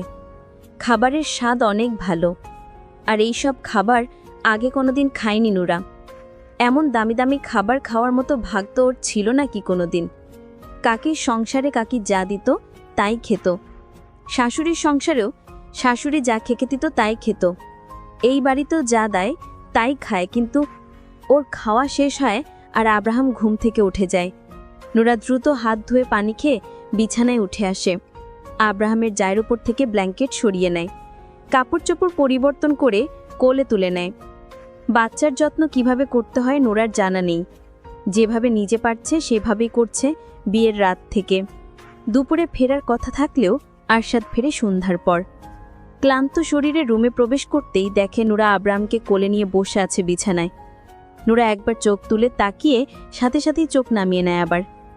আরশাদকে ভীষণ ক্লান্ত দেখাচ্ছে। সারাদিন কি খায়নি নাকি? আরশাদ দুজনের দিকে তাকিয়ে থাকে কিছু সময়, মুখে কিছু না বলে। হাতের ঘড়ি খুলে গায়ের শার্ট খুলে ফেলে। পকেট থেকে ফোন আর ওয়ালেট বের করে বেল্ট খুলে রেখে দেয়। টাওয়েলটা হাতে নিয়ে ধূপধাপ পা ফেলে বাথরুমে প্রবেশ করে। এখান থেকে এখানে একটু আস্তে ধীরেও তো যাওয়া যায়। বেশ সময় নিয়ে গোছল করে বাথরুম থেকে বের হয় আরশাদ। ক্লান্ত চোখ মুখ এখন একটু সতেজ লাগছে। ট্রাউজার পরে বিছানার কাছে এগিয়ে আসে আরশাদ। নুরার সামনে বসতেই নুরা শ্বাস প্রশ্বাস বন্ধ করে নেয়। শ্বাস নেওয়ার শব্দ শুনে রেগে যাবে কি? নিজের বলিষ্ঠ হাত দুটো বাড়িয়ে নুরার কোল থেকে আব্রাহামকে নিজের কোলে তুলে নেয় আরশাদ। নুরা ভয়ে ভয়ে একটু পিছিয়ে যায়। আরশাদ চোখ তুলে তাকাতেই স্থির হয়ে বসে রইল আবার। আরশাদ ছালের গায়ের জামা তুলে ভালোভাবে খেয়াল করে। নুরার দিকে তাকিয়ে বরাবরের মতো গম্ভীর সুরে বলে, ওর গায়ে বেবি অয়েল দিয়ে দাওনি? দুপুরে গোসল করানোর পরে দিছিলাম। তারপর আর দাওনি? না। কেন? জোরে কথা শুনে চমকে ওঠে নুরা। ভয়ে ভয়ে আশাদের মুখের দিকে তাকিয়ে সাথে সাথেই মাথা নত করে নেয় আবার। কম্পিত স্বরে বলে, দুপুরে দিছিলাম, এই জন্য আর দেই নাই। এই ভাষায় আমার সামনে কথা বলতে নিষেধ করেছিলাম আমি। ভুল হয়ে গেছে, আর বলবো না। এক ভুল কতবার হয়? আর হবে না। ওয়েল ম্যাসাজ করনি কেন? ত্বক কেমন খসখসে হয়ে গেছে, চোখ দেখনি? কিভাবে বাচ্চার যত্ন নিতে হয় জানো না? না। এর আগে কোনো বাচ্চার যত্ন নাওনি? না। কাউকে নিতেও দেখনি? না। ওর পুরো শরীর ওয়েল ম্যাসাজ করো এখনই। বিছানায় শুইয়ে দেয় আব্রাহামকে। নুরা বেবি অয়েলের বোতল নিয়ে আসে। আব্রাহামের গায়ের পোশাক খুলে অয়েল ম্যাসেজ করতে শুরু করে। এটা কিভাবে করছো? কিভাবে করব? কিচ্ছু পারো না দেখছি। নুরা চুপ হয়ে থাকে। আরশাদ দেখিয়ে দেয় কিভাবে কিভাবে অয়েল ম্যাসেজ করতে হবে। ডক্টরের কাছ থেকে বেবিকে অয়েল ম্যাসেজ কিভাবে করতে হয় তা শিখেছিল আরশাদ। তোমার তো কেউ নেই তাই না? নোরা মুখ তুলে তাকায়, পুনরায় অয়েল ম্যাসেজ করতে করতে বলে, কাকা কাকি আর 2 কাকা তো ভাই বোন আছে। তোমার বাবা মায়ের কি হয়েছিল? ঘরে আগুন লেগে মারা গিয়েছিল। তখন তুমি কতটুকু ছিলে? 3-4 বছরের মনে হয়। তুমি বাঁচছিলে কিভাবে? নোরা মুখ তুলে তাকায় আবার। ওই দিন রাতে আমি দাদির কাছে ছিলাম। আব্বা আম্মা ঘরে ঘুমিয়েছিল। রাতে কেমন জানি আগুন ধরে যায়, আর আব্বা আম্মা বের হতে পারে নাই। আগুনে পুইরা মরে গেছে। আরশাদ আর কোনো প্রশ্ন না করে চুপচাপ থাকে কিছুক্ষণ, তারপর আবার বলে, তুমি প্রেম করে বিয়ে করেছিলে তাই না? চমকিত নয়নে তাকায় নোরা। এই কথা আপনারে কে বলছে? আমার সামনে শুদ্ধ ভাষায় কথা বলতে বলেছি, এইসব আঞ্চলিক ভাষায় কথা বলবে না আমার সামনে। প্রেম করে বিয়ে করেছি কে বলেছে আপনাকে? অ্যারেঞ্জ ম্যারেজ ছিল না, লাভ ম্যারেজ না? অ্যারেঞ্জ ম্যারেজ না, আবার লাভ ম্যারেজও না, তাহলে বিয়ে হয়েছিল কিভাবে? নোরা চুপ হয়ে থাকে। ও মোটেও এইসব কথা মুখ দিয়ে বের করতে চায় না। তেলের বোতল রেখে বেবিকে পাতলা গেঞ্জি পরিয়ে দেয়, নরম কাপড়ে আচ্ছাদিত করে কোলে তুলে নেয়। আমি কিছু জিজ্ঞেস করেছি, উত্তর দাও। আপনি পুরনো কথা কেন শুনতে চাইছেন? বলো তুমি। নোরা বুঝতে পারছে, না বলে আর উপায় নেই, বলতেই হবে। মাথা নত করে আব্রাহামের মুখের দিকে তাকিয়ে বলতে শুরু করে সেই দিন সন্ধ্যা থেকে পরের দিন বিয়ে হওয়া পর্যন্ত সকল ঘটনা। নোরার কথা শেষ হতেই আরশাদ চোখ বন্ধ করে নেয়, লম্বা শ্বাস টেনে নিয়ে ফোঁস করে ছাড়ে। বুকের ভেতর কিছু একটা হচ্ছে। কিছু সময় পর চোখ মেলে তাকায়। নোরা এখনও আব্রাহামের মুখের দিকে তাকিয়ে আছে। ওর চোখ দুটো থেকে টপ টপ করে পানি গড়িয়ে পড়ছে আব্রাহামের গায়ের ওপর। আরশাদ পুনরায় গম্ভীর স্বরে বলে, বিয়ের পর থেকে শেষ পর্যন্ত বলো, কোনো কিছু যেন বাদ না পড়ে। নিচের দিকে দৃষ্টি রেখেই শুরু থেকে শেষ পর্যন্ত খুলে বলে সব। ওর হেঁচকি উঠে গেছে। আরশাদ হাত বাড়িয়ে ছেলেকে কোলে তুলে নেয়, ক্ষুব্ধ স্বরে বলে, ওই দুজন আমাকে মিথ্যে বলেছে তাহলে? নোরা চোখের পানি মুছে মুখ তুলে তাকায়। আরশাদের কথাগুলো বুঝতে পারেনি বোধহয়। কেই মিথ্যা কথা বলেছে এটা জিজ্ঞাসা করার সাহস হচ্ছে না ওর। আরশাদ আবার বলে, তুমি মিথ্যে বলেছ না তো আমাকে? নোরা দ্রুত দুদিকে মাথা নাড়ায়। আমি কিন্তু মিথ্যে একদম সহ্য করতে পারি না। খোঁজ নিয়ে যদি জানতে পারি তুমি আমাকে মিথ্যে বলেছ, তাহলে তোমার কি অবস্থা করব কল্পনাও করতে পারবে না। আমি মিথ্যে বলিনি আপনাকে। এত কিছু হওয়ার পরেও তুমি কেন তোমার কাকার বাড়িতে ফিরে যাওনি? ফিরে যেতে চেয়েছিলাম, কিন্তু কাকা কাকি নিতে চায়নি। ঘাট থেকে নেমে যাওয়া বোঝা আর ঘাড়ে তুলতে চায়নি। আমাকে অনেকের বাবা মায়ের সাথেই মানিয়ে নিয়ে থাকতে বলেছিল। যাও, মুখ ধুয়ে আসো। বিছানা থেকে নেমে বাথরুমে প্রবেশ করে নোরা। বাথরুমে প্রবেশ করেই শব্দ করে কেঁদে ওঠে নোরা, দ্রুত নিজের মুখ নিজেই চেপে ধরে কান্নার শব্দ বন্ধ করার জন্য। রুমে বসে থাকা আরশাদ নোরার কান্না স্পষ্ট শুনতে পেয়েছে। এতক্ষণ ওর সামনে বসে থাকায় কাঁদতে পারছিল না। বাসা থেকে উঠে ছেলেকে নিয়ে রুম থেকে বেরিয়ে যায়। নোরা বাথরুম থেকে বেরিয়ে হাত মুখ মুছে নেয়। আরশাদ রুমে নেই এখন। বাথরুম থেকে বের হতে কি বেশি দেরি করে ফেলেছে? আরশাদ কি রাগারাগি করবে ওর উপর? মনে মনে ভয় পাচ্ছে নোরা। বিছানার দিকে আগাতেই গলা খাকড়ি দিয়ে রুমে প্রবেশ করেন একজন মেইড। কাচের ছোট গোল টেবিলের উপর ট্রে রেখে রুম থেকে বেরিয়ে যায় খালি জগ দুটো হাতে। আরশাদ রুমে প্রবেশ করে। ওকে দেখে একপাশে জড়সড় হয়ে দাঁড়ায় নোরা। আব্রাহাম ঘুমিয়ে গেছে। বিছানায় শুয়ে দিয়ে ঢেকে দেয় আরশাদ। সোজা হয়ে দাঁড়িয়ে নোরার দিকে তাকাতেই নোরা মাথা নত করে নেয়। খিদে পেয়েছে আমার। চোখ তুলে একবার তাকিয়ে টেবিলের কাছে এগিয়ে আসে। মেড নক করে অনুমতি নিয়ে রুমে প্রবেশ করে। পানির জগ দুটো রেখে চলে যায় সাথে সাথে। আরশাদ চেয়ার টেনে বসে খাবার খাওয়ার জন্য। কাজের চাপে দুপুরে খাওয়ার সময় পায়নি, আর ওর খেতেও ইচ্ছে হয়নি। খেতে বসছো না কেন? দ্রুত চেয়ারে বসে পড়ে নোরা। প্লেটের দিকে দৃষ্টি রেখে খাওয়া শুরু করে। খাওয়ার ফাঁকে ফাঁকে আরশাদের কিছু লাগবে কিনা জিজ্ঞেস করে তুলে দেয় প্লেটে। খাওয়া শেষে আরশাদ রুম থেকে বেরিয়ে যায়। নোরা প্লেট বাটিগুলো গুছিয়ে রেখে বিছানায় এসে বসে। এখনও শুতে ঘুমোতে ইচ্ছে করছে। দুর্বল শরীর থাকায় অলসতা ভর করেছে খাওয়ার সাথে সাথে। 10টার পর রুমে ফিরে আসা আরশাদ বিছানার দিকে তাকিয়ে দেখে নোরা ঘুমে দুলছে রীতিমতো। চোখ দুটো অনেক কষ্টে মেলে রেখেছে। দরজা লাগিয়ে ফ্রেশ হয়ে এসে পানি খায়। রুমের মেইন লাইট অফ করে ডিম লাইট অন করে, তারপর বিছানায় উঠে বসে। আরশাদকে রুমে ফিরে আসতে দেখেই নুরার ঘুমটুম সব পালিয়ে গেছে। আমার দিকে ঘুরে বসো। আরশাদের রাশভারী গম্ভীর স্বর শুনে নুরার ভেতর পর্যন্ত কেঁপে ওঠে। এতটা গম্ভীর হয়ে কেউ কিভাবে কথা বলতে পারে? নুরা ঘুরে বসে। আরশাদ আব্রাহামের দিকে দেখিয়ে বলে, ওর নাম কি? আব্রাহাম চৌধুরী। ওর বাবার নাম? নুরা মুখ তুলে তাকায়। এমন অদ্ভুত প্রশ্নগুলো কেন করছে ওকে? ওর বাবার নাম কি? আরশাদ চৌধুরী। ওর মায়ের নাম? নুরা এবার আর কিছু বলতে পারে না। আব্রাহামের মায়ের নাম তো ওর জানা নেই। ও তো শুধু আব্রাহাম আর আরশাদের নাম শুনেছিল, তাছাড়া আর কারো নাম জানে না এই বাড়ির। আরশাদের বাবার নামটাও ভুলে গেছে। কিছু জিজ্ঞেস করেছি আমি?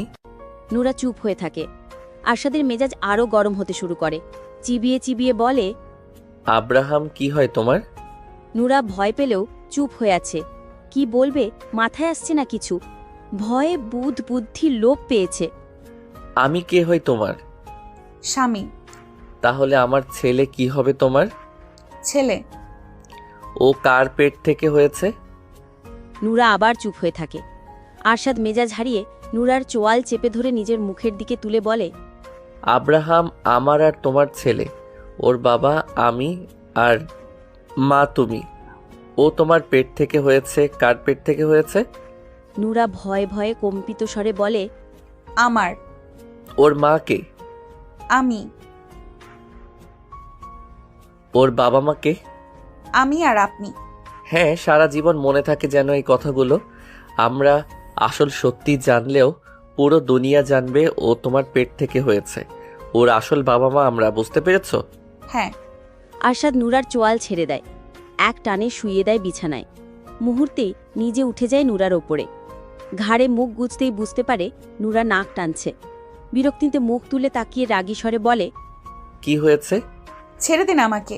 গতকাল কি বলেছিলে মনে নেই? বুকে ব্যথা পাচ্ছি।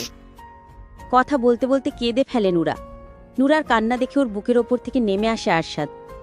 বিরক্তি নিয়ে বলে, ফ্যাস ফ্যাস করে কাঁদা বন্ধ করো, নয়তো মুখের ভেতর কাপড় গুজে দিব। নুরা আব্রাহামের দিকে ফিরে শোয়ে। কান্না গিলে নেয় দ্রুত। চোখ দিয়ে গলগল করে পানি ঝরলেও মুখ দিয়ে শব্দ বেরোচ্ছে না আর। একটু পরপর শুধু শরীর ঝাঁকি দিচ্ছে। আরশাদ রাগী স্বরে বলে, আমি ওই দিকে ফিরতে বলেছি? নুরা দ্রুত চিত হয়ে শোয়ে আবার। জড়িয়ে ধরো।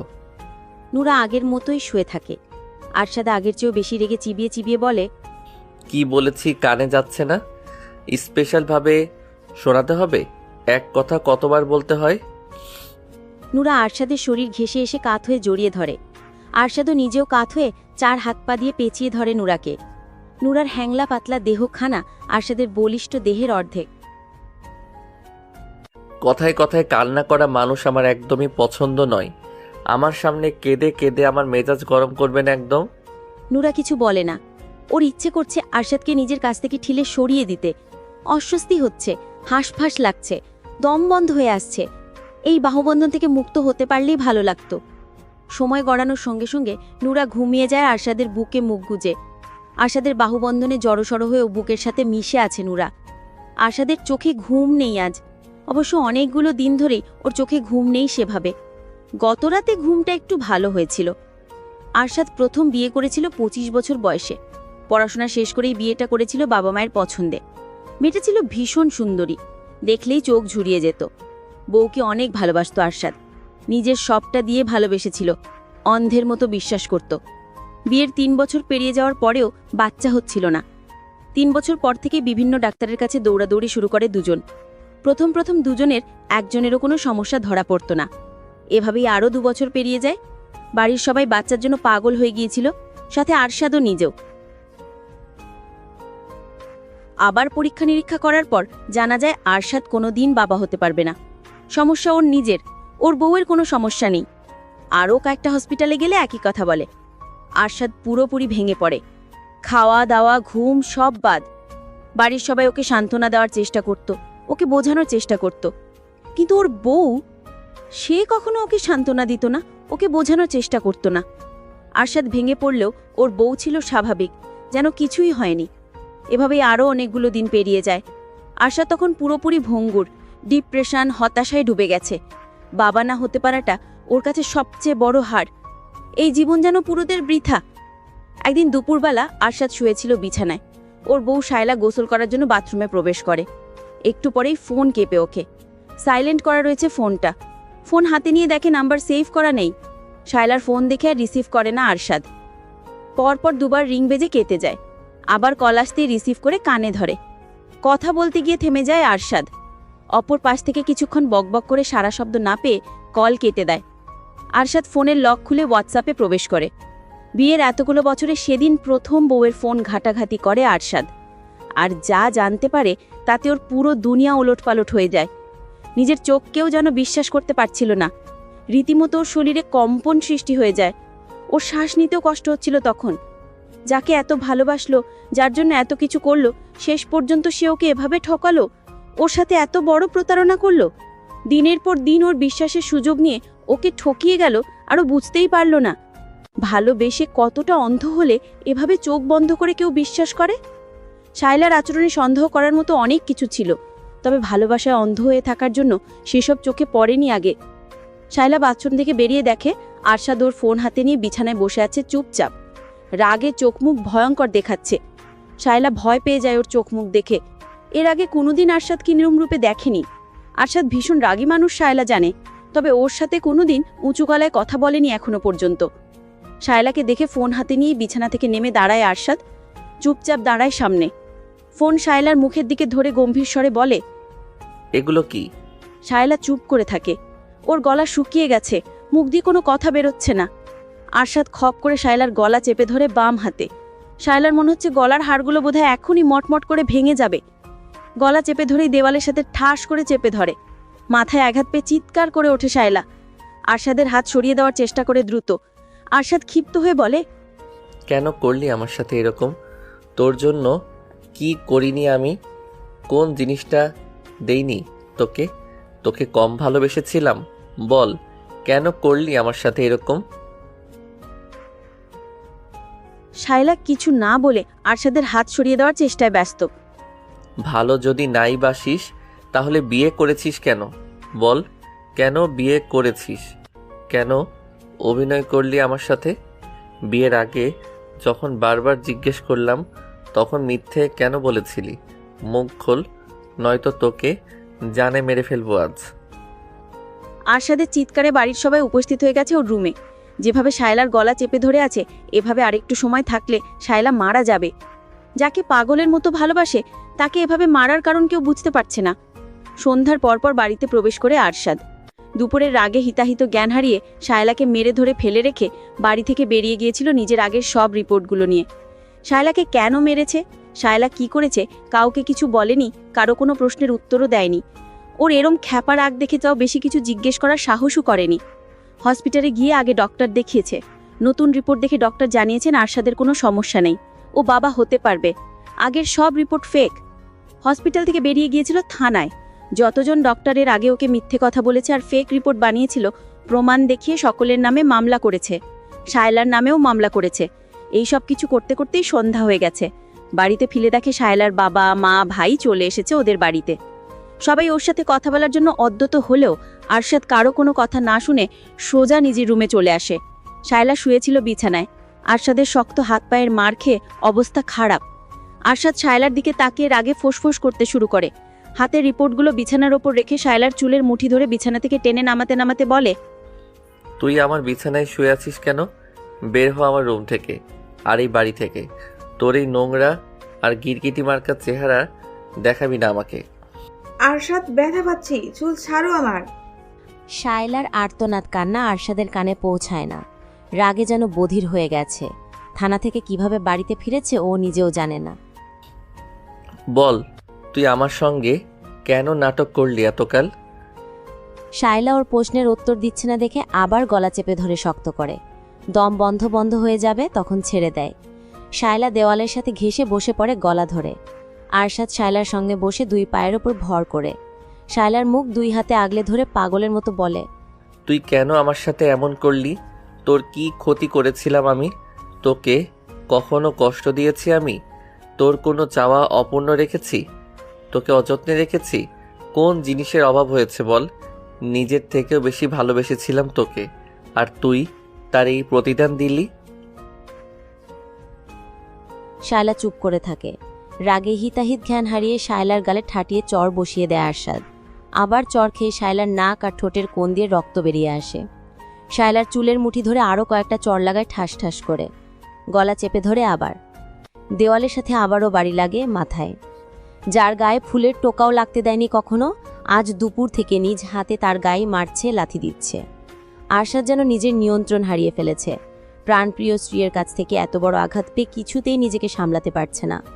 আরশাদের গর্জন আর শায়লার কান্না শুনে বাড়ির সবাই আবারও উপরে উঠে এসেছে। আরশাদের ছোট ভাই এরশাদ এগিয়ে এসে আরশাদকে সরানোর চেষ্টা করে। আরশাদ ওকে এক ঝটকায় ফেলে দেয় নিচে। বাড়ির সবাই এগিয়ে এসে আরশাদকে টেনে সরিয়ে নেয়। আরশাদ সকলের কাছ থেকে নিজেকে ছাড়ানোর জন্য ধস্তাধস্তি করতে করতে গর্জন করে বলে, ছাড়ো আমাকে, ওকে আজকে আমি খুন করে ফেলবো। আরশাদের বাবা ছেলেকে শান্ত করার চেষ্টা করে বলেন, কি হয়েছে? তুমি এমন করছো কেন? শায়লা কি করেছে? এই মহিলা কতগুলো দিন ধরে আমাকে ঠকাচ্ছে। ওর উপরে এক আর ভেতরে আরেক। ও অন্য এক ছেলেকে ভালোবেসে বিয়ের আগে থেকেই এখনো সেই ছেলের সাথে পরকীয়া কন্টিনিউ রেখেছে। আমার কোনো সমস্যা নেই। এই নষ্ট মহিলা ডাক্তারদের আগেই টাকা খাইয়ে রাখতো, সেজন্য ডাক্তাররা ফেক রিপোর্ট বানাতো আর মিথ্যে বলতো। এই জন্যই ও সবসময় ওর পরিচিত ডাক্তারদের কাছে যেতে চাইতো। পাগলের মতো কি বলছো এসব? আমি পাগলই হয়ে গেছি এখন। ওকে খুন করব আমি, তবেই শান্তি পাবো। কোনো কিছু ভুল বোঝাবুঝি হয়েছে, মাথা ঠান্ডা করো আগে। আরশাদ সকলের কাছ থেকে নিজেকে ছাড়িয়ে নেয়। পকেট থেকে শায়লার ফোন বের করে একের পর এক পিক বের করে সকলকে দেখাতে শুরু করে। চ্যাট বক্সে থাকা সুশীল অশ্লীল চ্যাট বের করে দেখায় সকলকে। ভয়েস রেকর্ডগুলো শোনায়। ঘৃণায় সকলের চোখ মুখ পরিবর্তন হয়ে গেছে। শায়লার বাবা মা ভাই মাথা নিচু করে নিয়েছে। আরশাদ রাগে ফেটে পড়ছে। রাগের কারণে থরথর করে কাঁপছে ওর পুরো শরীর। পুনরায় শায়লার সামনে বসে বলে, কথা বলছিস না কেন? বল, কেন আমার সাথে এত বড় নাটক করলি? কেন আমার বিশ্বাস নিয়ে খেললি? আমাকে কেন ঠকালি? মুখ খোল, নয়তো তোর জিহ্বা টেনে ছিঁড়ে ফেলবো আমি। আমি বিয়ের আগে থেকেই নিশানকে ভালোবাসি। আমাদের বিয়ের 1 মাস আগে ওর সাথে ব্রেকআপ হয়ে যায়। তাই জেদের বসে আমি বিয়েতে আর অমত করিনি। সব কিছু ঠিকঠাকই চলছিল। আমাদের বিয়ের 2 বছর পর নিশানের সাথে যোগাযোগ হয় আবার। নিশান নিজে থেকেই যোগাযোগ করেছিল। ও আমার লাইফে ফিরতে চাইছিল আবার। আমিও কেন যেন না করতে পারিনি। ফোনেই কথা হতো আমাদের। এর মধ্যে তুমি বাচ্চার জন্য পাগল হয়ে ওঠো। 3 বছর পরও যখন বাচ্চা হচ্ছিল না, তখন ডক্টর দেখাতে শুরু করো। তখন আমি লুকিয়ে লুকিয়ে মেডিসিন নিতাম যেন বাচ্চা না হয়।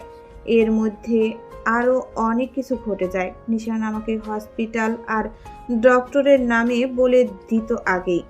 আমিও তোমাকে নিয়ে তাদের কাছেই যেতাম। এতই যখন ভালোবাসিস তাহলে যাসনি কেন? কেন এত নাটক করলি? তোকে তো সব রকম ফ্রিডম দেওয়া হয়েছিল, চাইলেই চলে যেতে পারতি। যাসনি কেন? শায়লা চুপ করে থাকে।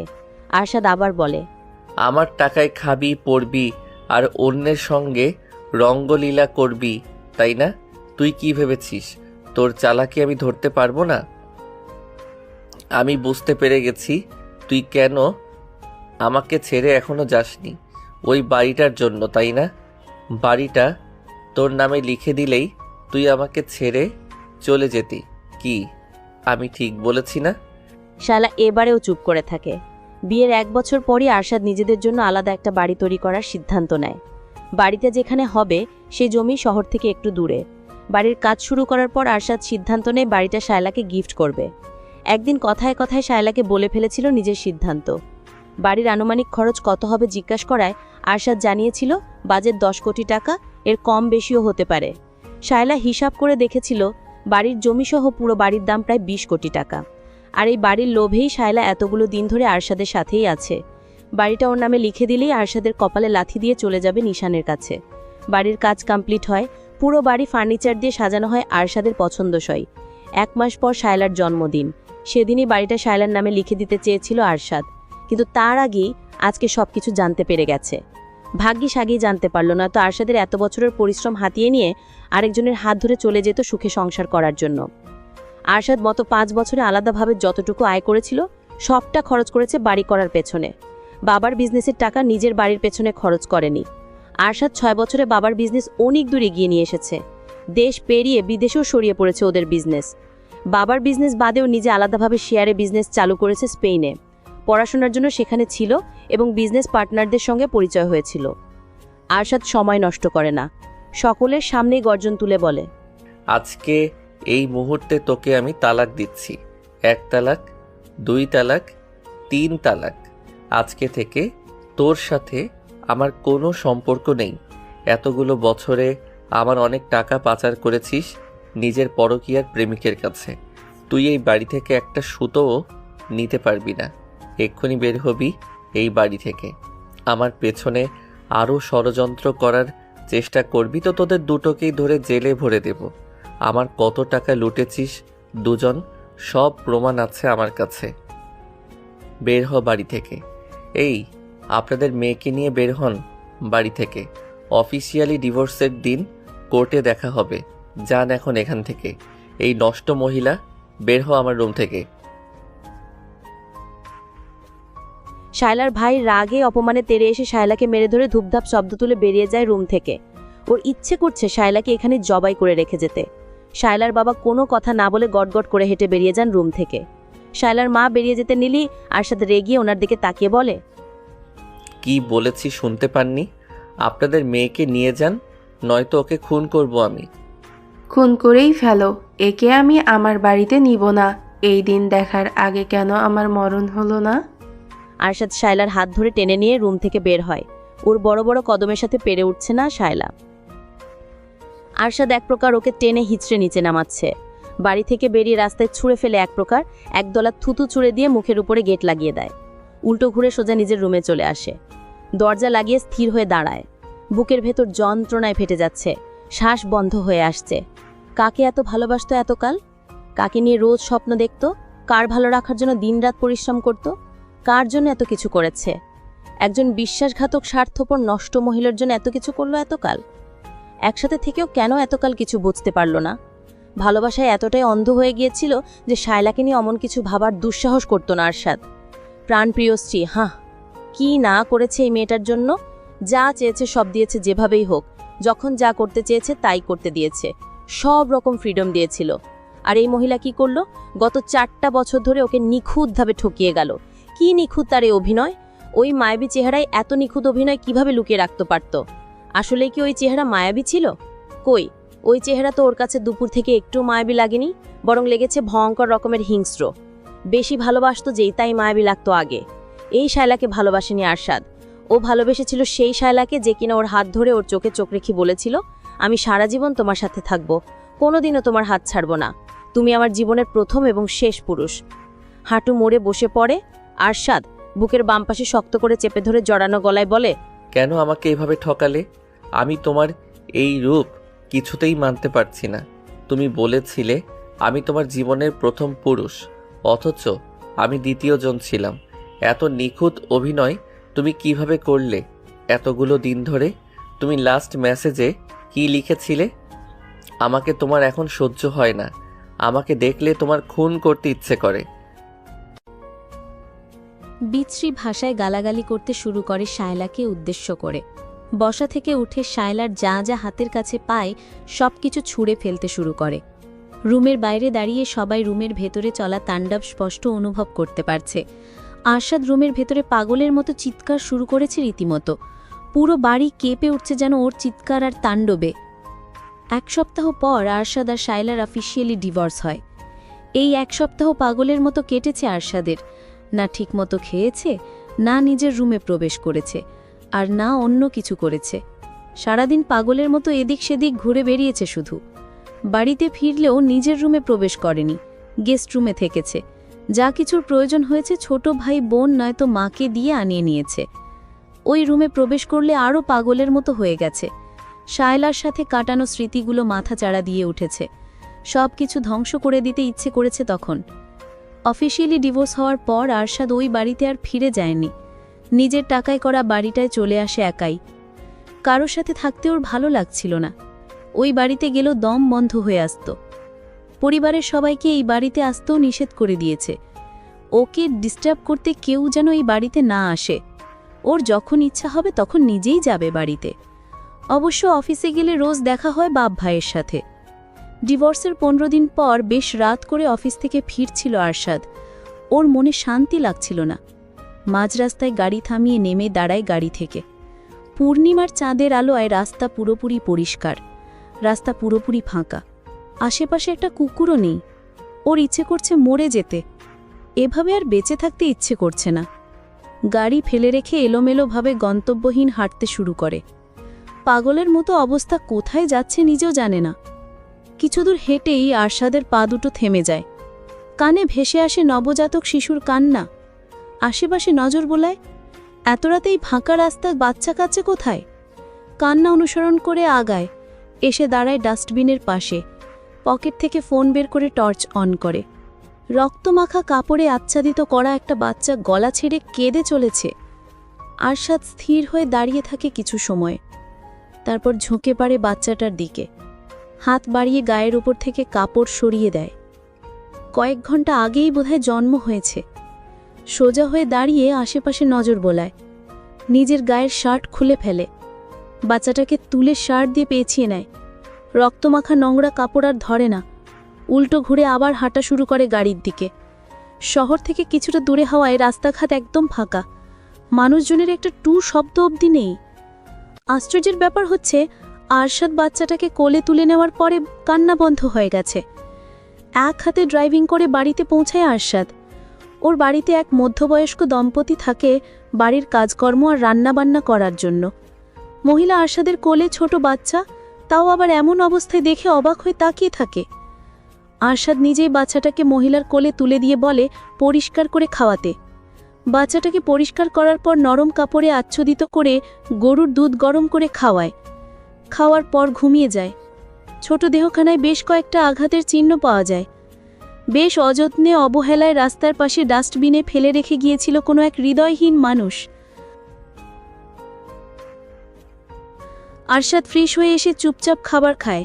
তারপর বাচ্চাটাকে কোলে নিয়ে সোফায় বসে থাকে। বাচ্চাটার নাম দেয় আব্রাহাম চৌধুরী। আরশাদ চৌধুরীর ছেলে আব্রাহাম চৌধুরী। একটা সন্তানের বড় লোভ ছিল আরশাদের। অনাকাঙ্ক্ষিতভাবে ওর একটা সন্তান হয়ে গেছে। একবার যখন পেয়েছে, এই বাচ্চাকে আর কাজ ছাড়া করবে না কোনো দিন। 2 দিন পার হওয়ার পর আরশাদ বুঝতে পারে ওর ছেলের একজন মা লাগবে। ওরও বউ দরকার। এভাবে আর কতদিন? একজন প্রতারকের কারণে কেন নিজে সাফার করবে? তারপর খোঁজ চালায় একজন মায়ের। আরশাদ যেমন মেয়ে খুঁজছিল, ঠিক তেমন মেয়ের খোঁজ পেয়ে যায় 2 দিনের মধ্যে। সময় নেয় না আরশাদ। পরের দিনই অনিকের বাবা মায়ের সকল ডিমান্ড পূরণ করে নুরাকে নিজেদের কাছে নিয়ে আসে একেবারের জন্য। নুরা চাইলেও কোনোদিন ওকে আর ওর ছেলেকে ছেড়ে যেতে পারবে না। নুরার পুরো দুনিয়া ঘিরে থাকবে আরশাদ আর আব্রাহাম। নুরাকে কোনো রকম স্বাধীনতা দেবে না আরশাদ। ও যা চাইবে বলবে তাই করতে বাধ্য নুরা। নুরাকে ওই রুমের বাইরেও যেতে দেবে না কোনোদিন। নুরা আর আরশাদের প্রিয়জন নয়, শুধুমাত্র প্রয়োজন। আর সব সময় প্রয়োজন হয়েই থাকবে। প্রিয়জন বানিয়ে আর কষ্ট পাবে না আরশাদ। এখন আর ওর মন কোনো নারীকে ভালোবাসতে চায় না। আরশাদ নিজেও আর কাউকে ভালোবাসতে চায় না। বিয়ে করলেই কি ভালোবাসতে হবে নাকি? সকালে নুরার ঘুম আগে ভেঙেছে। আব্রাহামকে অয়েল ম্যাসাজ করে দিয়ে খাইয়ে এখন রুম জুড়ে হাঁটছে। বাচ্চাটা এতক্ষণ কান্না করলেও এখন চুপ করে আছে। এতটুকু ছেলেও বসে থাকা আর হাঁটার পার্থক্য বুঝতে পারে। নোরার ঘুম পাচ্ছে এখন। রাতে বেশ কয়েকবার ঘুম থেকে উঠতে হয়। আব্রাহাম জেগে থাকে। ছোট একটা বাচ্চা খাবে আর ঘুমোবে তা না, ঘন্টার পর ঘন্টা জেগে থাকে এখনই। আরশাদ শোয়া থেকে উঠে ঝিম ধরে বসে রইল। চোখ তুলে নোরার দিকে তাকায়। রুমের জানলা দরজা এখনো বন্ধ। ডিম লাইটের ঘোলাটে আলোয় আলোকিত হয়ে আছে রুম। আরশাদ বিছানা ছেড়ে নেমে দাঁড়ায়, জানলার পর্দা সরিয়ে দিয়ে বাথরুমে প্রবেশ করে। আজকে অফিস নেই, কোনো জায়গায় যাওয়ার তাড়াও নেই, তবে কয়েকটা কাজ আছে। বাথরুম থেকে বেরিয়ে হাত মুখ মুছতে মুছতে গম্ভীর স্বরে বলে, আব্রাহামকে ওয়েল মেসেজ দিয়েছো? হ্যাঁ। তুমি ফ্রেশ হয়েছো? আব্রাহাম তো ঘুমাচ্ছে না, ঘুমালেই ফ্রেশ হতে যাব। ওকে আমার কাছে দাও। টাওয়াল বিছানায় ছুঁড়ে দিয়ে আব্রাহামকে নিজের কোলে তুলে নেয়। ছেলেটা ছোট ছোট চোখ জোড়া মেলে তাকিয়ে আছে, ডান হাতটা মুখের উপর দিয়ে খাওয়ার চেষ্টা করছে। বেশ কয়েকদিন পেরিয়ে গেছে, আরশাদের মধ্যে কোনো পরিবর্তন আসেনি। নুরা ওকে দেখলেই ভয়ে সিটিয়ে যায়। আরশাদের গম্ভীর চোখ মুখ দেখলেই মনে ভয় ঢুকে যায়। গম্ভীর গলার স্বর শুনলে গলা শুকিয়ে যায়। এখন দুপুর সময়, দুপুরের খাবার খেয়ে আব্রাহামকে ঘুম পাড়িয়ে নুরা নিজেও ঘুমিয়ে পড়েছে। আব্রাহামের সাথে রোজ রাত জাগতে হয় ওর, আবার সন্ধ্যের পরও দ্রুত ঘুমোতে পারে না আরশাদের জন্য। রুমের দরজা ঠেলে ভেতরে প্রবেশ করে আরশাদ, চোখ দুটো লাল হয়ে আছে। বিছানার দিকে একবার তাকিয়ে গায়ের শার্ট খুলে বিছানায় শুয়ে পড়ে নুরার পাশে। আরশাদ শুতেই নুরার ঘুম ভেঙে যায়। ভয় পেয়ে তড়িঘড়ি করে পেছনে তাকায়। আরশাদকে দেখে একটু শান্ত হয়। ভয় পেয়ে গিয়েছিল, কে না কে এসেছে। আরশাদ তো বিকেলে ফিরবে জানিয়েছিল। আমার মাথা ব্যথা করছে, মাথা ব্যথা কমানোর ব্যবস্থা করো দ্রুত। ওষুধ নেই? না। মাথা ব্যথার বাম? কিচ্ছু নেই। কিভাবে ব্যথা কমাবে কমাও, সহ্য হচ্ছে না কিন্তু এখন। নুরা শোয়া থেকে উঠে বসে পড়ে। এলোমেলো চুলগুলো হাত খোপা করে বিছানা ছেড়ে নেমে দাঁড়ায়। ড্রেসিং টেবিলের উপর রাখা নিজের তেলের বোতলটা নিয়ে আসে। আরশাতি এনে দিয়েছিল সব কিছু। বাথরুম থেকে পানি এনে আগে পানি দিয়ে দেয় চুলে, তারপর তেল দিয়ে মাসাজ করতে শুরু করে। আরাম লাগে আরশাদের। সকাল থেকেই প্রচণ্ড মাথা ব্যথা করছিল। শেষে সহ্য না করে অফিস থেকে বাড়িতে ফিরে এসেছে। অসুস্থ হলে হসপিটালে যেতে হবে সেটাই যেন ভুলে গেছে। ফট করে চোখ মেলে তাকায় আরশাদ। এভাবে তাকাতে দেখে ভয় পেয়ে চুমকে ওঠে নুরা। আরশাদ ছেলের দিকে একটু সরে এসে বলে, এখানে উঠে বসো। নুরা বিছানায় উঠে বসে। আরশাদ নুরার বুকে মাথা রেখে চোখ বন্ধ করে নেয়। এখন ম্যাসাজ করতে থাকো। আমি যদি মরে যাই তাহলে আমার ছেলে কে দেখে রাখবে? ওকে একা ছাড়বে না তুমি। হাতে শক্তি নেই নাকি? চুল জোরে জোরে টানো। কিছুক্ষণ পর নুরা ভয়ে ভয়ে জিজ্ঞেস করে, এমন কথা বলছেন কেন? কি হয়েছে আপনার? জানি না কি হয়েছে, চুপচাপ ম্যাসাজ করতে থাকো। এসির টেম্পারেচার কমিয়ে দাও আরো। নুরা আর কোনো প্রশ্ন করে না। এসির রিমোট হাতে নিয়ে টেম্পারেচার কমিয়ে দেয়। আরশাদ নিস্তেজ হয়ে যায় নুরার বুকে। অনেক আরাম লাগছে এখন, ঘুমও পাচ্ছে। নুরা ঘাড় ঘুরিয়ে আব্রাহামের দিকে তাকায়। বাচ্চাটা গভীর ঘুমে বিভোর হয়ে রয়েছে এখন, রাতে জেগে থাকবে। বাচ্চাটার প্রতি ভীষণ মায়া জন্মে গেছে নুরার। ওর এখন মনে হয় বাচ্চাটা ও নিজেরই, ও নিজেই জন্ম দিয়েছে আব্রাহামকে। ওর মেয়েটা যদি বেঁচে থাকতো তাহলে এখন আব্রাহামের চেয়ে বয়সও বড় হতো। যা হোক, শূন্যস্থান অপূর্ণ থাকে না। নুরা স্বামী স্ত্রীকে হারিয়ে দুজনকেই পেয়েছে আবার। আরশাদ স্ত্রীকে হারিয়েছে, তার বিনিময়ে স্ত্রী সন্তান দুজনকে পেয়েছে। আব্রাহাম বাবা মাকে হারিয়েছিল, এখন দুজনকেই পেয়েছে। ভাগ্যের পরিবর্তনে অপরিচিত তিনজন এখন এক পরিবার। এদের ভাগ্য এখন একে অপরের সঙ্গে যুক্ত। একজন স্বামী, একজন স্ত্রী, একজন সন্তান, একজন বাবা আর আরেকজন মা। এরা একে অপরের পরিপূরক। প্রায় ঘন্টা পেরিয়ে গেছে। আরশাদ এখনও নুরার বুকে মুখ গুজে শুয়ে আছে উপুর হয়ে। নুরা যত্ন নিয়ে চুলে হাত বুলিয়ে দিচ্ছে। আরশাদের ভারী শ্বাস ফেলার শব্দ পাওয়া যাচ্ছে। আরশাদ ঘুমিয়ে গেছে নুরা বুঝতে পারছে। আরশাদের শরীর গরম ছিল, এখন ঠান্ডা হয়ে গেছে। মাথার তালু অনেক গরম হয়েছিল, রীতিমতো ভাপ উঠছিল মাথা দিয়ে। হাত থামিয়ে দেয় নুরা। ব্যথা হয়ে গেছে একটানা হাত বুলাতে বুলাতে। আব্রাহাম নড়ে চড়ে কেঁদে উঠে। পি করে দিয়েছে বোধহয়। নুরা আরশাদের শরীরে আস্তে আস্তে ধাক্কা দিয়ে মৃদুস্বরে বলে, শুনছেন? ছাড়ুন আমাকে, আব্রাহাম কাঁদছে। নুরার ডাকে ঘুম না ভাঙলেও ছেলের কান্নায় ঘুম ভেঙে যায় আরশাদের। চোখ বন্ধ রেখে ঘুম জড়ানো গলায় ধমক দিয়ে বলে, নুরা কোথায় তুমি? আব্রাহাম কাঁদছে, শুনছো না? আমি তো এখানেই, উঠুন আমার ওপর থেকে। অতি নিকটে নুরার স্বর শুনতে পেয়ে মুখ তুলে তাকায় আরশাদ। নুরা মুখ কাচুমাচু করে তাকিয়ে আছে। আরশাদ হাতে ভর করে একটু উঁচু হয়। নুরা দ্রুত ওর নিচ থেকে বেরিয়ে যায়। আরশাদ আবার উপর হয়ে শুয়ে পড়ে। নূরা আব্রাহামকে কোলে তুলে নেয় শুকনো কাপড়ে পেঁচিয়ে। বসে থেকেই খেতে দেয়। খেতে পেয়ে আব্রাহামের কান্না বন্ধ হয়ে যায়। এক হাতে ছেলেকে ধরে রেখে অন্য হাত দিয়ে ভেজা কাঁথা সরিয়ে শুকনো কাঁথা বিছিয়ে নেয়। আব্রাহামকে শুইয়ে দিয়ে নূরা নিজেও শুয়ে পড়ে মাঝখানে। বসে থাকতে পারছে না আর। ছেলেকে আগলে রেখে নিজের অতীতে ডুবে যায় আবার। ওই দিনগুলো নূরা ভাবতে না চাইলেও ভুলতে পারে না। আব্রাহাম ঘুমিয়ে গেছে আবার। এই ছেলে দিনে পড়ে পড়ে ঘুমায় আর রাতে জেগে থাকে। নূরা দিনের বেলা ঘুমোতে পারে না খুব একটা। দিনের বেলা ঘুম আসতেই চায় না। যাও একটু ঘুমিয়েছিল আরশাদের জন্য উঠে পড়েছিল তখন। এখন আর ঘুম আসছে না। আরশাদের রাগী তেজি হিংস্র গলার স্বর শুনে ভয় কেঁপে উঠে নূরা। কুত্তার বাচ্চা, তুই আবার এসেছিস আমার সামনে। আজকে তোকে খুন করে ফেলবো আমি। তোকে আজকে কেউ বাঁচাতে পারবে না আমার হাত থেকে। কথাগুলো বলেই খপ করে নূরার চুলের মুঠি শক্ত করে ধরে। ব্যথা পেয়ে নূরার দু চোখ বেয়ে পানি গড়িয়ে পড়তে শুরু করে। উল্টো ফিরে শুয়ে থাকায় আরশাদের চেহারা দেখতে পাচ্ছে না। নিজের হাত দিয়ে আরশাদের হাত সরিয়ে দেওয়ার চেষ্টা করে বলে, কি করছেন? ব্যথা পাচ্ছি আমি, চুল ছাড়ুন। আরশাদ চুল ছাড়ছে না। হাতের মুঠো আরও টাইট হয়ে গেছে। বিশ্রী ভাষা গালি দিচ্ছে সমানে।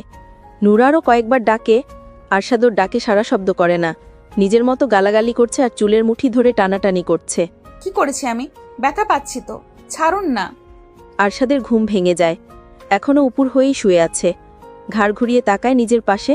নিজের হাতের মুঠোয় নূরার চুল দেখে দ্রুত ছেড়ে দিয়ে শোয়া থেকে উঠে বসে তড়িৎ গতিতে। নূরা মাথার পেছন সাইড হাত দিয়ে ধরে ফুঁপিয়ে ফুঁপিয়ে কাঁদছেন। ব্যথায় মনে হচ্ছে মাথার পেছন সাইডের চামড়াসহ চুল তুলে ফেলেছে টেনে। আরশাদ দুই হাতে নিজের মাথার চুল খামচে ধরে।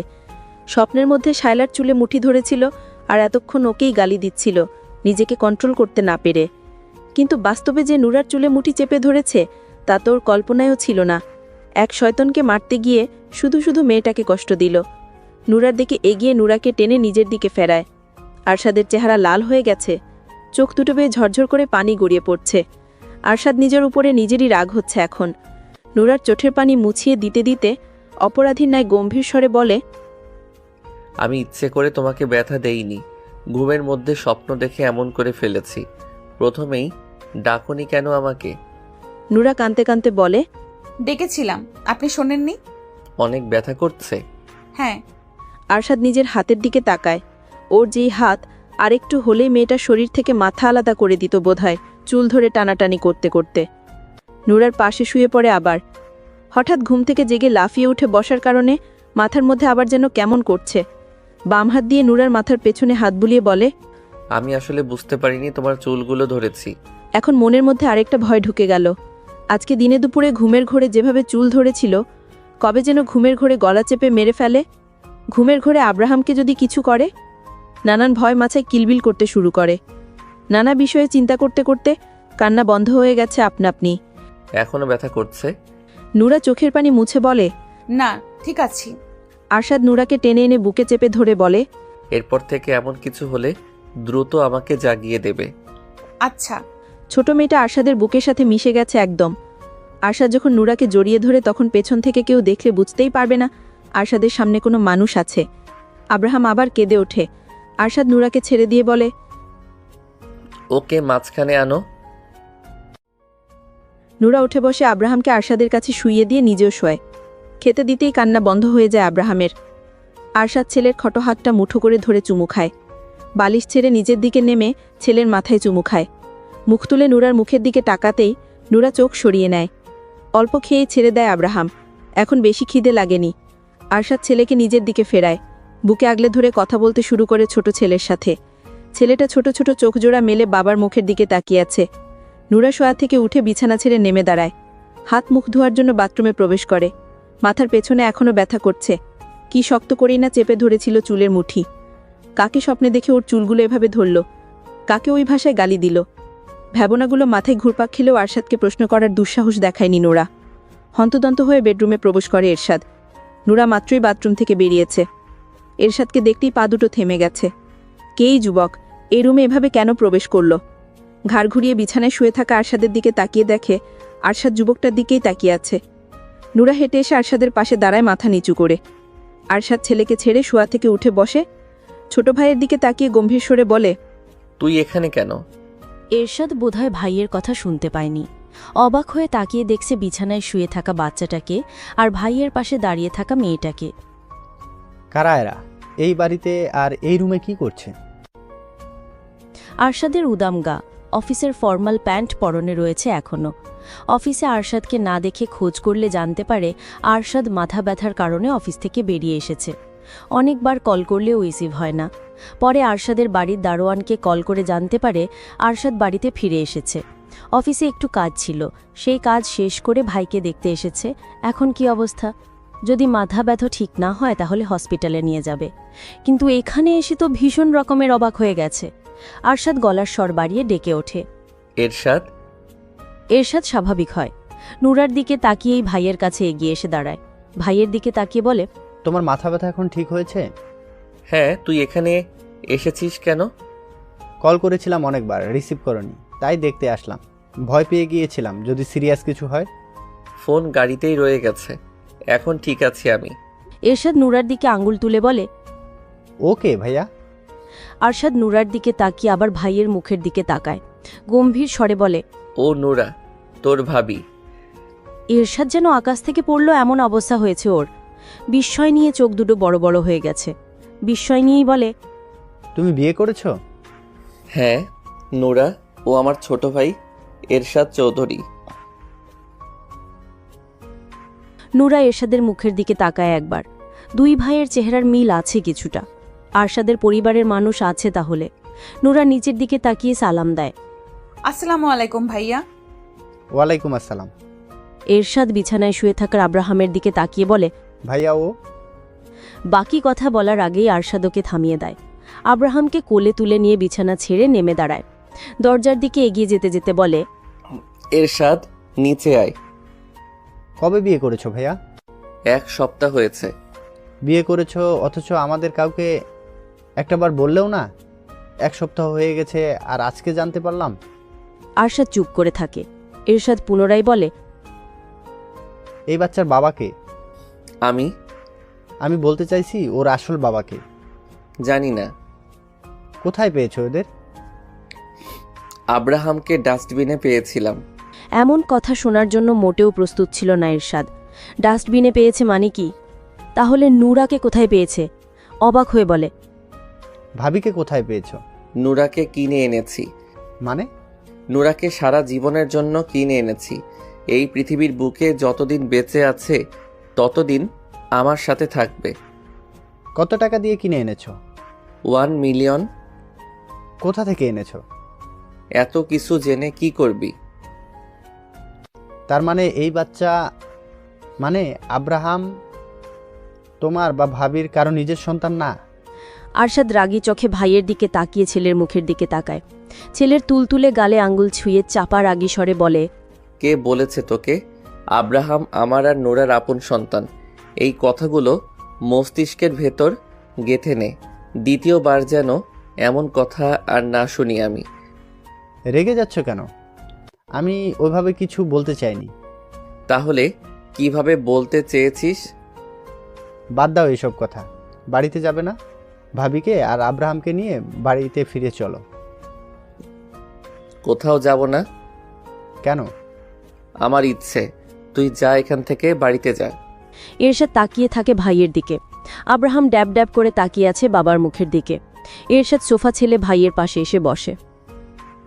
ওকে আমার কোলে দাও তো একটু। আরশাদ চোখ তুলে তাকাতেই মুখ কাচুমাচু করে বলে, একটু কোলে নিতে ইচ্ছে করছে। আরশাদ ভাইয়ের কোলে তুলে দেয়। এরশাদ কোলে নিয়ে তাকিয়ে থাকে বাচ্চাটার মুখের দিকে।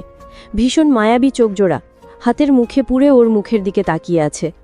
ঘণ্টাখানিক পর এরশাদ চলে যায় বাড়ি থেকে। আরশাদ ছেলেকে কোলে নিয়ে রুমে ফিরে আসে। নুরা বিছানায় বসে জানালা দিয়ে বাইরের দিকে তাকিয়ে আছে। গভীরভাবে হয়তো কিছু ভাবছে, তাই আরশাদের আগমন টের পাচ্ছে না। আরশাদ কিছু সময় তাকিয়ে থাকে নুরার দিকে। এই মেয়ে। গম্ভীর স্বরে শোনে চমকে ওঠে নুরা। দ্রুত বিছানা থেকে নেমে এসে দাঁড়ায় আরশাদের সামনে। কি ভাবছিলে এত মনোযোগ দিয়ে? কিছু না। মিথ্যে বলছো কেন? সত্যি কিছু ভাবছিলাম না, এমনি বাইরের দিকে তাকিয়েছিলাম। আব্রাহামকে নাও, কাপড় ভিজিয়ে ফেলেছে, চেঞ্জ করে দাও। নূরা আব্রাহামকে নিজের কোলে তুলে নেয়। আরশাদ টাওয়াল হাতে বাথরুমে প্রবেশ করে। তেল দিয়ে চুল চিটচিটে করে দিয়েছে। আব্রাহামকে নিয়ে বিছানায় বসে আবার। ভেজা কাপড় চেঞ্জ করিয়ে শুকনো কাপড় দিয়ে ঢেকে নেয়। সন্ধে পেরিয়ে গেছে। কিছুক্ষণ আগেই মাগরিবের নামাজ শেষ হয়েছে। আরশাদ ছিলের ওপর ঝুঁকে পড়ে কথা বলছে। বিছানার অন্য পাশে নূরা বসে আছে চুপচাপ। এতদিনে আজকে প্রথম আরশাদকে এত কথা বলতে দেখছে। ও তো ভেবেছিল আরশাদ বেশি কথা বলে না, সবসময় গম্ভীর আর চুপচাপ হয়ে থাকে, শুধু প্রয়োজনে কথা বলে। আরশাদ মুখ তুলে ওর দিকে তাকাতেই নূরা দৃষ্টি সরিয়ে নেয়। দরজায় নক হয়। নূরা আর আরশাদ দুজনেই দরজার দিকে তাকায়। আরশাদ গম্ভীর স্বরে বলে, কে? পরপর কয়েকজনের প্রবেশ ঘটে রুমের ভেতর। সকলের দিক থেকে চোখ সরিয়ে আরশাদের দিকে তাকায় নূরা। আরশাদও নিজেও ওর দিকে তাকিয়ে আবার নিজের পরিবারের দিকে তাকায়। আরশাদের বাবা মা, ভাই বোন, কাকা কাকি আর কাকাতো ভাই এসেছে। আরশাদ স্থির হয়ে বসে থাকে আগের মতোই। নূরা জড়সড় হয়ে যায়। এরা কারা? আরশাদের বাহির লোক নাকি? আরশাদের ভাইও তো আছে। আরশাদের বাবা এগিয়ে এসে দাঁড়ান আরশাদের সামনে। গম্ভীর স্বরে বলেন, এই বাচ্চা কার? আমাদের। তোমার আর কার? আমার আর আমার ওয়াইফের। তোমার ওয়াইফ কে? আরশাদ নূরার দিকে তাকায়। ওই যে বসে আছে মিসেস আরশাদ চৌধুরী। কে ওই মেয়ে? আমার ওয়াইফ, আমার বাচ্চার মা। সেটা তো বুঝতে পারছি, কিন্তু কে ওই মেয়ে? বংশ পরিচয় কি? আরশাদ রেগে তাকায় ছোট ভাইয়ের দিকে। এরশাদ দুদিকে মাথা নাড়ায়। আরশাদের বাবা রেগে গিয়ে গলার স্বর বাড়িয়ে বলেন, তোমার জন্য মেয়ের অভাব ছিল? দুনিয়ায় মেয়ের অভাব হয়েছে যে আজে বাজে মেয়েকে কিনে এনে বিয়ে করতে হবে? আরশাদও নিজেও রেগে চিৎকার করে ওঠে। That's enough now, shut up আব্বু। আরশাদের হঠাৎ চিৎকারে ভয় পেয়ে কেঁদে ওঠে আব্রাহাম। নূরা সব রুমের সবাই কেঁপে উঠেছে ভয় পেয়ে। আরশাদ নূরার দিকে তাকিয়ে ধমকের সুরে বলে, তাকিয়ে তাকিয়ে কি দেখছো? ওকে কোলে নিয়ে শান্ত করো। নূরা দ্রুত এগিয়ে এসে আব্রাহামকে কোলে নিয়ে আরশাদের পাশেই বসে থাকে। আরশাদের বাবা আবার মুখ খুলতে নিলে এরশাদ থামিয়ে দিয়ে বলে, আব্বু, এমন করছো কেন? কি বলে এসেছিলে আর এখন কি করছো? চলো এখান থেকে। ছাড়ো আমার হাত। ও কি পেয়েছে? নাম পরিচয়হীন একটা বাচ্চা এনে বলছে ওর বাচ্চা। কোথা থেকে কোন মেয়েকে কিনে এনে বিয়ে করে নিয়েছে? আরশাদ বসা থেকে উঠে দাঁড়ায়। খ্যাপাটে দৃষ্টিতে তাকিয়ে গর্জন করে বলে, আমার পার্সোনাল লাইফ নিয়ে তোমাকে ভাবতে হবে না। অনেক উপকার করেছো তোমরা আমার। উচ্চ নামডাক ওয়ালা বংশ থেকে তো বউ এনে দিয়েছিলে। সে কি করেছে ভুলে গেছো? ভালো বংশের মেয়ে লাগবে না আমার। আমাকে আমার মতো করে থাকতে দাও, বাঁচতে দাও। নূরা আজে বাজে মেয়ে না। ওর চরিত্র নিয়ে একটাও বাজে কথা বলবে না। ওকে আমি এই কারণে কিনে এনেছি যেন এই জন্মে আমাকে ছাড়তে না পারে। ও পচে গলে মরলেও আমার কাছেই মরবে। আর যদি আব্রাহামের কথা বলো তাহলে কান খুলে শুনে রাখো। আব্রাহাম এখন আমার ছেলে। ওর সবচেয়ে বড় পরিচয় ও আরশাদ চৌধুরীর ছেলে। আমাদের বিরক্ত না করলে আমি খুশি হব। তোমরা এখন আসতে পারো। তোমার বাড়ি বলে বাড়ি থেকে বের করে দিচ্ছ? যা ভাবো, আমার মাথা খারাপ করবে না। এমনিতেই মানসিক অবস্থা ঠিক নেই। উল্টা পাল্টা কি করে ফেলবো রাগের মাথায় আমি নিজেও জানি না। সবাই যাও এখান থেকে। আমি তোমাদের কারো কোনো সমস্যা করার জন্য বা বিরক্ত করার জন্য যাইনি। তোমাকে বড় করেছে কে? এত দূর এনেছে কে? বড় করার জন্য আর এত দূর আনার জন্য দাম চাইছো? যদি দাম চেয়ে থাকো তাহলে একেবারে শেষ করে দাও আমাকে, নয়তো একটু শান্তিতে বাঁচতে দাও। দম নিয়ে আবার বলে, তুমি কি বলতে চাইছো? তোমার টাকায় খেয়ে পড়ে বড় হয়েছি, লেখাপড়া করেছি, আর এই বাড়ি গাড়ি করেছি। এই বাড়ি গাড়ি সব দিয়ে দিলাম তোমাদের। কিচ্ছু লাগবে না আমার, শুধু লাগবে একটু মানসিক শান্তি, যার সন্ধান আমি পেয়ে গেছি। আমার আর কিচ্ছু লাগবে না। এই নোরা, নামো বিছানা থেকে। থাকবো না এই বাড়িতে। ব্যাগের মধ্যে শুধু আব্রাহামের কাপড় চোপড় আর প্রয়োজনীয় জিনিসগুলো গুছিয়ে নাও। নূরা বিছানা থেকে নেমে দাঁড়ায়। ওর শরীর থরথর করে কাঁপছে। আব্রাহাম এখনও কাঁদছে ভয়। আরশাদ ছেলেকে নিজের কোলে নিয়ে বলে, 2 মিনিটের মধ্যে ব্যাগ গোছাও। বিলাসবহুল জীবন দিতে না পারলেও মোটামুটি ভালো রাখতে পারবো তোমাদের। এতটুকু অ্যাবিলিটি আছে আমার। আরশাদের মা বলেন, কি বলছো আরশাদ? কোথায় যাবে তুমি? এই বিষাক্ত শহর, মানুষ আর পরিবেশ ছেড়ে অনেক দূরে। এই শহরের মানুষ আর বাতাস বিষাক্ত হয়ে গেছে, আমাকে ভালো থাকতে দিচ্ছে না। আমার ভালো থাকা সহ্য হচ্ছে না। এরশাদ বাবার দিকে তাকিয়ে রাগী স্বরে বলে, ভাইয়া যদি এই বাড়ি থেকে চলে যায় তাহলে আমিও চলে যাব যেদিকে ইচ্ছে করে। আমি খুশি হয়ে তোমাকে জানালাম যে ভাইয়া অতীত ভুলে মুভ অন করেছে, বিয়ে করেছে, সংসার করেছে, বউ আছে, বাচ্চা আছে। আর তুমি এসে এখানে আগুন ধরাচ্ছ। শায়লা তো তোমার পছন্দ করা মেয়েই ছিল। কি করেছে সে? তুমি কি আরেক শায়লাকে বিয়ে করতে বলছো ভাইয়াকে? সব মেয়েই এক হয়।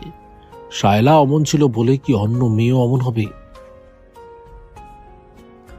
অন্য মেয়েকে তো বিয়ে করেছে। ভাবি কি দেখতে কুৎসিত? ভাইয়ার পছন্দ হয়েছে সেই জন্য বিয়ে করেছে। সংসার তো ভাইয়া করবে, তাই পছন্দটা তারই হওয়া উচিত, তাই নয় কি? যদি ভাইয়ার সমস্যা না হয় তাহলে তোমার সমস্যা কেন হচ্ছে? নাম পরিচয়হীন সন্তান কি কারো ঘরে বড় হয় না? কত শত দম্পতি আছে যাদের বাচ্চা হয় না, তারা তো এতিমখানা বা হসপিটাল থেকে বাচ্চা দত্তক নেয়। কত শত শিশু নাম পরিচয়ও থাকে না। তোমার মামাতো ভাই তো বাপের পরিচয়হীন মেয়েকে এনে নিজের পরিচয় দিয়ে বড় করে বিয়ে দিয়েছেন। নুরা কোনো রকমে শুধু ব্যাগের ভেতর আব্রাহামের কাপড় চোপড় আর প্রয়োজনীয় অল্প কিছু গুছিয়ে নিয়েছে। আরশাদ নিজের ফোনটা ট্রাউজারের পকেটে ভরে নেয়। এগিয়ে এসে ব্যাগটা হাতে নিয়ে বলে, আমার আগে আগে হাঁটবে, যাও রুম থেকে বের হও। চলো। নুরা মাথা নিচু করে দরজার দিকে আগায়, পিছন পিছন আগায় আরশাদ। এরশাদ বড় ভাইয়ের হাত টেনে ধরে। আরশাদ ভয়ঙ্কর রকম রেগে তাকায় ওর দিকে। এরশাদ শুকনো ঢোক গিলে বলে, রাত হয়ে গেছে ভাইয়া, তুমি এত রাতের বেলায় আব্রাহাম আর ভাবিকে নিয়ে কোথায় যাবে? এটা তোমার বাড়ি, তুমি নিজের বাড়ি ছেড়ে কোথাও যাবে না। ছাড়ো আমার হাত। আমি খুব ভালো করে জানি আমার বউ বাচ্চাকে কিভাবে ভালো রাখতে হবে। আমাদেরকে নিয়ে তোদের ভাবতে হবে না। তোরা থাক তোদের নাম ডাক বংশ পরিচয় নিয়ে। আজকে থেকে সবাই ভাববি এই আরশাদ চৌধুরী মরে গেছে। মরে তো সেদিনই গেছি, শুধু দেহ থেকে আত্মাটা বের হওয়া বাকি। আমার মরার খবর শুনলেও তোরা কেউ যাবি না আমাকে দেখতে। এরশাদের হাত থেকে হাত ছাড়িয়ে নিয়ে নুরাকে বলে, না হেঁটে দাঁড়িয়ে পড়েছ কেন? চলো এখান থেকে। কোনো টেনশন করতে হবে না, আমি আছি তো। আমি যতদিন বেঁচে আছি কোনো ঝড় তোমাদের দুজনকে ছুঁতে পারবে না। আরশাদ রুম থেকে বেরিয়ে আসে নুরা আর আব্রাহামকে নিয়ে। এরশাদ আর ওর কাকাতো ভাই দৌড়ে এগিয়ে এসে আরশাদকে আবার থামায়, টেনে ধরে বলে, এটা তোমার বাড়ি, তুমি নিজের বাড়ি ছেড়ে কেন যাচ্ছ? এই বাড়ি গাড়ি করার পেছনে তো তোদেরই অবদান ছিল। এসব নিয়ে থাক তোরা, ছাড় আমাকে। আরশাদের মা এগিয়ে এসে ছেলের সামনে দাঁড়িয়ে ছেলের হাত মুঠো করে ধরে বলেন, তোমার আব্বুর পক্ষ থেকে আমি মাপ চাইছি আরশাদ, উনি ভুল করে ফেলেছে, মাফ করে দাও। তোমার বাড়ি ছেড়ে তুমি কেন যাবে? যাওয়ার হলে আমরা যাব। তোমার জন্য আমরা যেমন করেছি তেমন তুমিও আমাদের জন্য অনেক করেছ। তোমার আব্বু যা খুশি বলুক, ওনার মাথা খারাপ হয়ে গেছে। তুমি নিজের বাড়ি ছেড়ে যেও না বাবা। ছাড়ো তোমরা আমাকে। যেখানে আমার বউ বাচ্চাকে অপমান করা হয়, ছোট করা হয়, তাদের নাম বংশ পরিচয় নিয়ে কথা ওঠে, সেখানে থাকবো না আমি। পেছন থেকে আরশাদের বাবা বলেন, টাকা দিয়ে কিনে আনলেই সেই মেয়ে সারা জীবন তোমার কাছে থাকবে নাকি? আরেক বাকি কথা শেষ করার আগেই আরশাদ সামনের দিকে দৃষ্টি রেখে গর্জন করে বলে, জাস্ট শাট আপ। আর একটাও বাজে কথা বলবে না। নুরার দুনিয়া জুড়ে থাকবো শুধু আমি আর আমাদের ছেলে। ওকে আমি না কারো সামনে যেতে দেব, না ওর হাতে মোবাইল ফোন দেব, আর না কোনোদিন কোনো ছেলে ওর সামনে আসতে পারবে। প্রয়োজনে ওকে আমি একটা রুমে সারা জীবন পাখির মতো বন্দি করে রাখবো। তারপরেও ওর মনের মধ্যে শুধু আমিই থাকবো। একটু বলে চুপ করে ভাইয়ের দিকে তাকিয়ে রাগী স্বরে বলে, হাত ছাড় আমার। তুই আসবি না আমার সামনে, সর এখান থেকে। আরশাদের মা বলেন, আরশাদ তুমি তোমার বাড়িতেই থাকো, আমরাই চলে যাচ্ছি। দেবরীর দিকে তাকিয়ে বলেন, ছোট ভাই, আপনার ভাইকে নিয়ে চলুন এখান থেকে। এসেছিলাম ছেলে আর ছেলের বউ বাচ্চাকে বাড়িতে নিয়ে যেতে, আর ইনি এসে এখানে আগুন ধরিয়ে দিল। আরশাদের কাকা আরশাদের বাবাকে টেনে ধরে রুম থেকে বেরিয়ে আসেন। সবাই এগিয়ে যায় সিঁড়ির দিকে। আরশাদ পেছন থেকে বলে, আর কোনোদিন কাউকে যেন না দেখি এই বাড়িতে। আগামীকাল থেকে তোমাদের অফিসে যাব না আমি। আরশাদের বাবা কিছু বলতে চাইলেন, তার আগেই ওনার ছোট ভাই ওনার মুখ চেপে ধরে বলেন, ছেলেটার মাথায় আর আগুন ধরিও না। ওর মানসিক অবস্থা ঠিক নেই আমরা সবাই জানি। ও যে অতীত থেকে বেরিয়ে এসেছে এটাই তো অনেক। আমি তো ভেবেছিলাম ও আর এই জীবনে বিয়েই করবে না। ও যখন বউ বাচ্চাকে নিয়ে ভালো থাকতে চাইছে তখন ওকে ভালো থাকতে দাও না। মানুষের সামনে এই বউ বাচ্চার পরিচয় কিভাবে দেবে? সেটা ও ভাববে। চুপ করে এখন চলো এখান থেকে। আমি এই বউ বাচ্চাকে কোনো দিন মেনে নেব না। না নিলে চলো এখন। আরশাদ সিঁড়ির কাছে এগিয়ে এসে গলা ছেড়ে মেড আর সার্ভেন্টকে উদ্দেশ্য করে বলে, আর কোনোদিন আমার অনুমতি ব্যতীত যেন কেউ এই বাড়ির ভেতর প্রবেশ করতে না পারে। যদি করে সেদিনই সবাইকে বের করে দেব বাড়ি থেকে। কথাগুলো বলে ধূপধাপ পা ফেলে রুমের দিকে এগিয়ে আসে। আবার ব্যাগটা হাতে নিয়ে বলে, ভেতরে আসো। আরশাদের পেছন পেছন ভেতরে প্রবেশ করে নূরা। আব্রাহাম এখনও কেঁদেই চলেছে। বাবার চিৎকারে অনেক ভয় পেয়েছে বাচ্চা ছেলেটা। আরশাদ আব্রাহামকে নূরার দিকে বাড়িয়ে দিয়ে বলে, ওকে খাওয়াও। নূরা কোলে তুলে নিয়ে বিছানায় উঠে শুয়ে পড়ে ছেলেকে নিয়ে। খেতে দিলে প্রথমে খেতে চায় না আব্রাহাম। আরও কতক্ষণ কান্নাকাটির পর খাওয়া শুরু করতে কান্না বন্ধ হয়ে যায়। এখনও কেঁপে কেঁপে উঠছে বাচ্চা ছেলেটার ছোট্ট দেহখানা। নূরা এক হাতে আগলে ধরে নিজের বুকের সাথে। ওর দুই চোখ বেয়ে পানি গড়িয়ে পড়তে শুরু করে। আরশাদের বাবার কথা শুনে অনেক কষ্ট পেয়েছে মেয়েটা। যত যাই হয়ে যাক, ও কোনো আজে বাজে মেয়ে নয়। ও নিজে থেকে কোনো পাপ কাজ করেনি। পাপ আর অন্যায় তো হয়েছে ওর সাথে। ও তো দোষী নয়, ও ভুক্তভোগী। আব্রাহাম আরশাদের নিজের ছেলে না? ওকে রাস্তা থেকে কুড়িয়ে এনেছে। অতীতে আরশাদের সাথে কি হয়েছিল? ওর বউয়ের কি হয়েছে? কি করেছে ওর বউ? পুরোটা জানতে ইচ্ছে করছে নূরার। আরশাদ ওর জন্য আর আব্রাহামের জন্য নিজের বাবার সাথে এইভাবে কথা বলল। আরশাদের বলা প্রত্যেকটা কথা মাথায় ঘুরপাক খাচ্ছে। চোখের পানি আরও বেশি বেশি পড়তে থাকে। কান্নার শব্দ না হলেও নূরার শরীর কেঁপে কেঁপে উঠছে। বোঝাই যাচ্ছে চাপা কান্না কাঁদছে। আরশাদ এখনও আগের মতো একই ভঙ্গিতে দাঁড়িয়ে আছে, তাকিয়ে আছে বিছানায় শুয়ে থাকা দুজনের দিকে। পেছন থেকে নূরাকে দেখেই বুঝতে পারছে নূরা কাঁদছে। কেন আসলো সবাই? ভালোই তো ছিল। আরশাদ তো চিনত নিজের বাবাকে, তাই কাউকে কিছু বলেনি এতদিনেও। যা হয়ে গেছে তা হয়ে গেছে, সেসব নিয়ে আর মাথা ব্যথা নেই আরশাদের। এখন না জানলেও পরে ঠিকই জানতো আর একই কাহিনী করত। সত্য কোনোদিন চাপা থাকে না, কোনো না কোনোভাবে বেরিয়ে আসেই। এই মেয়ে। নূরা সাড়া দিতে চাইলেও পারছে না। সাড়া দেওয়ার আগেই কান্না বেরিয়ে আসবে। এই মেয়ে, কি হয়েছে তোমার? কথা বলছো না কেন? নূরা গুমড়ে কেঁদে ওঠে এবার। আব্রাহাম খাওয়া বন্ধ করে একবার মায়ের মুখের দিকে তাকায়, তারপর আবার খাওয়া শুরু করে। আরশাদ ভালোভাবে জড়িয়ে ধরে নূরাকে। ওর বুকের সাথে মিশে আছে নূরার পিঠ, মাথা ঠেকে আছে থুতনির সাথে। কাঁদছো কেন? নূরা কান্না জড়ানো গলায় বলে, না এমনি কিছু হয়নি। কিছু হয়নি তাহলে কাঁদছো কেন? নূরা কথা বলে না। আরশাদ চোখ বন্ধ করে ধীর স্বরে বলে, আমাকে ছেড়ে চলে যাবে? কোথায় যাব? কার কাছে যাব? অন্য পুরুষের হাত ধরে? আরশাদের গলার স্বর আর কথা শুনে নূরার ভেতর পর্যন্ত কেঁপে ওঠে। এমন কথা বলছে কেন আরশাদ?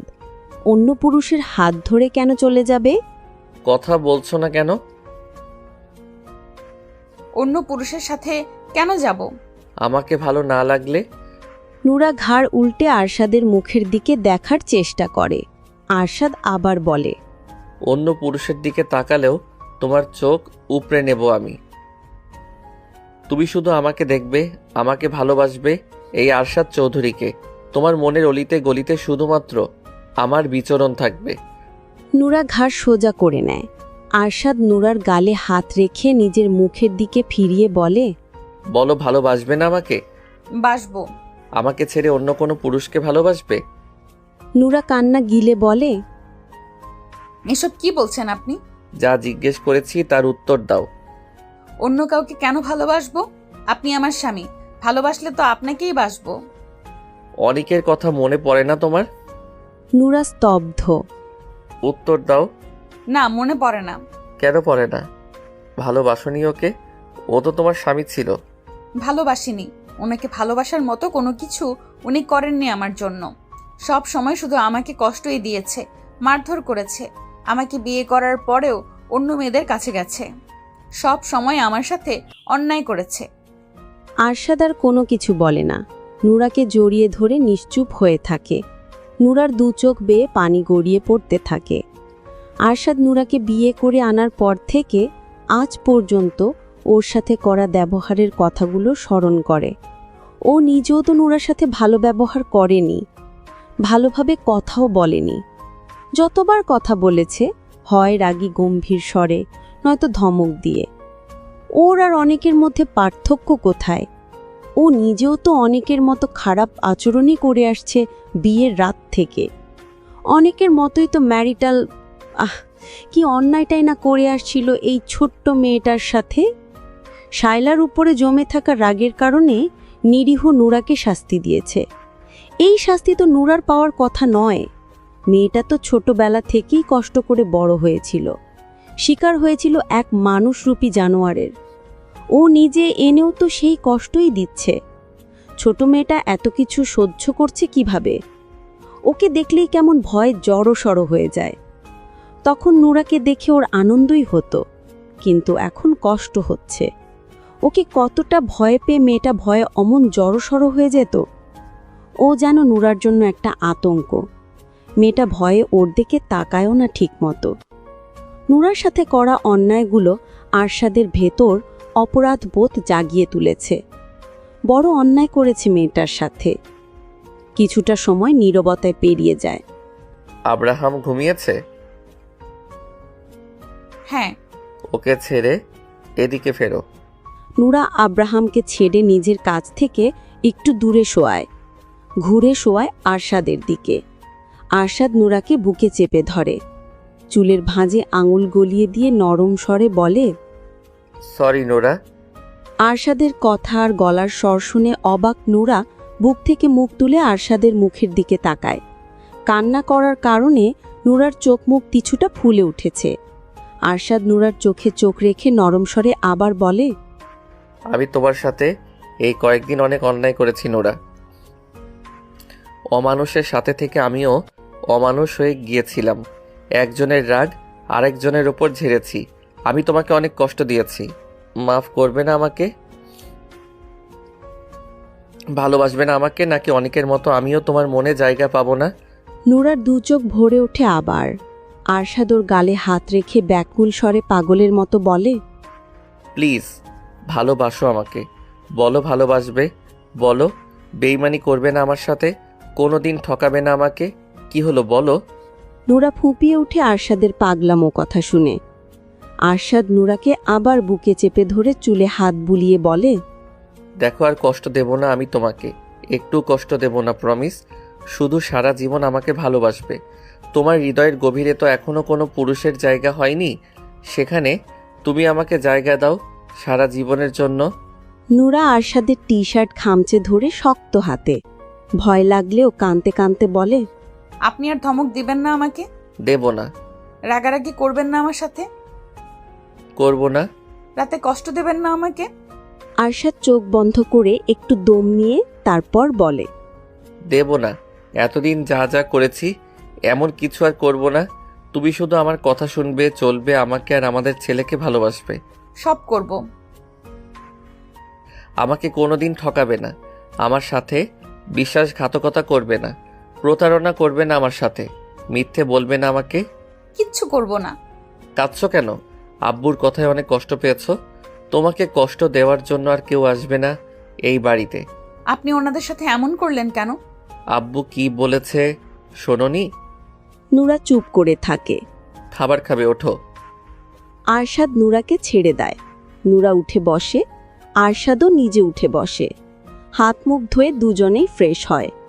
মেয়ের খাবার দিয়ে গেছে। আরশাদ এখন নূরাকে আর খাবার বাড়তে বলে না, নিজেই খাবার বেড়ে নেয় একটা প্লেটে। চেয়ার টেনে নিজের পাশে এনে নূরার দিকে তাকিয়ে বলে, এখানে বসো। নূরা বসে আরশাদের পাশে। আরশাদ ভাত মেখে নূরার মুখের সামনে তুলে ধরে বলে, হা করো। বিনা বাক্যে হাঁ করে নূরা। আরশাদ নূরার মুখে ভাত পুড়ে দিয়ে নিজের মুখে নেয়। নিজের হাতে নূরাকে খাইয়ে দিতে থাকে, নিজেও খেতে থাকে। নূরার দু চোখ বেয়ে পানি গড়িয়ে পড়তে শুরু করে। আরশাদ ভাত মুখে পুড়ে দিয়ে চোখের পানি মুছিয়ে দেয় নিজ হাতে। গালে হাত রেখে নরম স্বরে বলে, কি হয়েছে? কষ্ট দেব না তো আর? নূরা আরশাদের মুখের দিকে তাকিয়ে থাকতে থাকতে ফুঁপিয়ে ওঠে। বুদ্ধি হওয়ার পর আজ পর্যন্ত ওকে কেউ এভাবে যত্ন করে খাইয়ে দেয়নি। যেই আরশাদ সন্ধ্যার পরে ওর সাথে রেগে রেগে ধমক দিয়ে কথা বলল, সেই আরশাদ হঠাৎ করে পরিবর্তন হয়ে গেছে। নূরার বিশ্বাসই হচ্ছে না আরশাদ ওকে খাইয়ে দিচ্ছে এত যত্ন করে। এত সুন্দর করে ভালোভাবে আরশাদ ওর সাথে কথা বলবে সেটাও দুঃস্বপ্নেও ভাবেনি। আরশাদ কি সত্যিই পরিবর্তন হয়ে গেছে নাকি নূরা স্বপ্ন দেখছে? ঘুমিয়ে আছে কি এখন? ঘুম ভাঙলে কি সব আগের মতো হয়ে যাবে? আরশাদ আগের মতো ওর সাথে রাগারাগি ধমকাধমকি করবে, ওকে কষ্ট দেবে? নূরা কাঁদছো কেন? নূরা কেঁদে কেঁদে বলে, আপনি সত্যি সত্যি আমাকে আর কষ্ট দেবেন না? না, একদম কষ্ট দেব না আর তোমাকে। এখন কান্না বন্ধ করে হা করো। নূরা চোখের পানি মুছে কান্না বন্ধ করার চেষ্টা করে, বড় বড় করে শ্বাস নেয়। আরশাদ ভাতের লোকমা তুলে ধরতেই হাঁ করে আবার। চোখ দুটো পানিতে ভরে ওঠে, টুপ করে গাল বেয়ে গড়িয়ে পড়ে মুহূর্তেই। আরশাদ তাকিয়ে থাকে নূরার মুখের দিকে। খাওয়া দাওয়া শেষ হলে দরজা লাগিয়ে দেয় আরশাদ। নূরা বিছানায় উঠে শুয়ে পড়ে। আরশাদ মেইন লাইট অফ করে ডিম লাইট অন করে শুয়ে পড়ে নূরার পাশে। যত্ন সহকারে নূরাকে আগলে নেয় নিজের প্রশস্ত বুকে। আরশাদের বুকে ডর ভয়হীন নিরাপদ আশ্রয় পেয়ে নূরা লুকিয়ে পড়তে চায় প্রশস্ত বুকের গভীরে। রাত পেরিয়ে নতুন ভোরের আগমন ঘটে। নূরা আরশাদের বুকে মিশে ঘুমিয়ে আছে। একটু আগেই এই বুকে এসে ঘুমিয়েছে আবার। আব্রাহাম রাত ৩টার সময় ঘুম থেকে জেগে উঠেছিল। ফজরের পরপরই ঘুমিয়েছে আবার। আজকে রাতে আব্রাহামকে কোলে নিয়ে বসে থাকতে হয়নি নূরাকে। আরশাদ নিজেই ছেলেকে কোলে নিয়ে বসেছিল। নূরাকে বলেছিল ঘুমিয়ে পড়তে। যেহেতু আব্রাহাম পেট ভরে খেয়েছে তাই আর কাঁদত না। কিন্তু নূরা ঘুমায়নি। দুজনকে বসিয়ে রেখে ও কিভাবে ঘুমাবে? আব্রাহাম আর নূরা ঘুমিয়ে গেলেও আরশাদ ঘুমায়নি। ওর ঘুম আসছে না। ওর এখনও অপরাধ বোধ হচ্ছে। নূরার চুলের ভাঁজে চুমু খায়, গাল ঠেকিয়ে রেখে বিড়বিড় করে বলে, তুমি শুধু আমার হয়ে থেকো, আমি তোমার জন্য পুরো দুনিয়ার সাথে লড়ব। মাঝে 2 দিন পেরিয়ে গেছে। আরশাদ বাড়ি থেকে বের হয় না, কোথাও যায়ও না, অফিসেও যায় না। সত্যি সত্যি সবসময় স্ত্রী সন্তানের সাথেই থাকে। আব্রাহামকে নিয়ে এখন আর নূরাকে বেশি কষ্ট করতে হয় না। আরশাদ যেহেতু বাড়িতেই থাকে, ও নিজেও দেখাশোনা করে আব্রাহামের। আরশাদের প্রতি ভয় অনেকটা কেটে গেছে নূরার। এখন আর আরশাদকে আগের মতো ভয় লাগে না ওর। আরশাদ নিজে থেকেই ওর অতীত নূরাকে বলেছে। আব্রাহামকে কিভাবে পেয়েছে সেটাও বলেছে। আরশাদের অতীত শুনে নূরা স্তব্ধ হয়ে গিয়েছিল। ওর সাথে আরশাদের অমন ব্যবহার করার কারণও বুঝতে পেরেছে।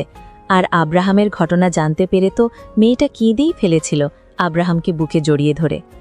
নূরা এখন আব্রাহাম আর আরশাদ দুজনকেই ভীষণ ভালোবাসে।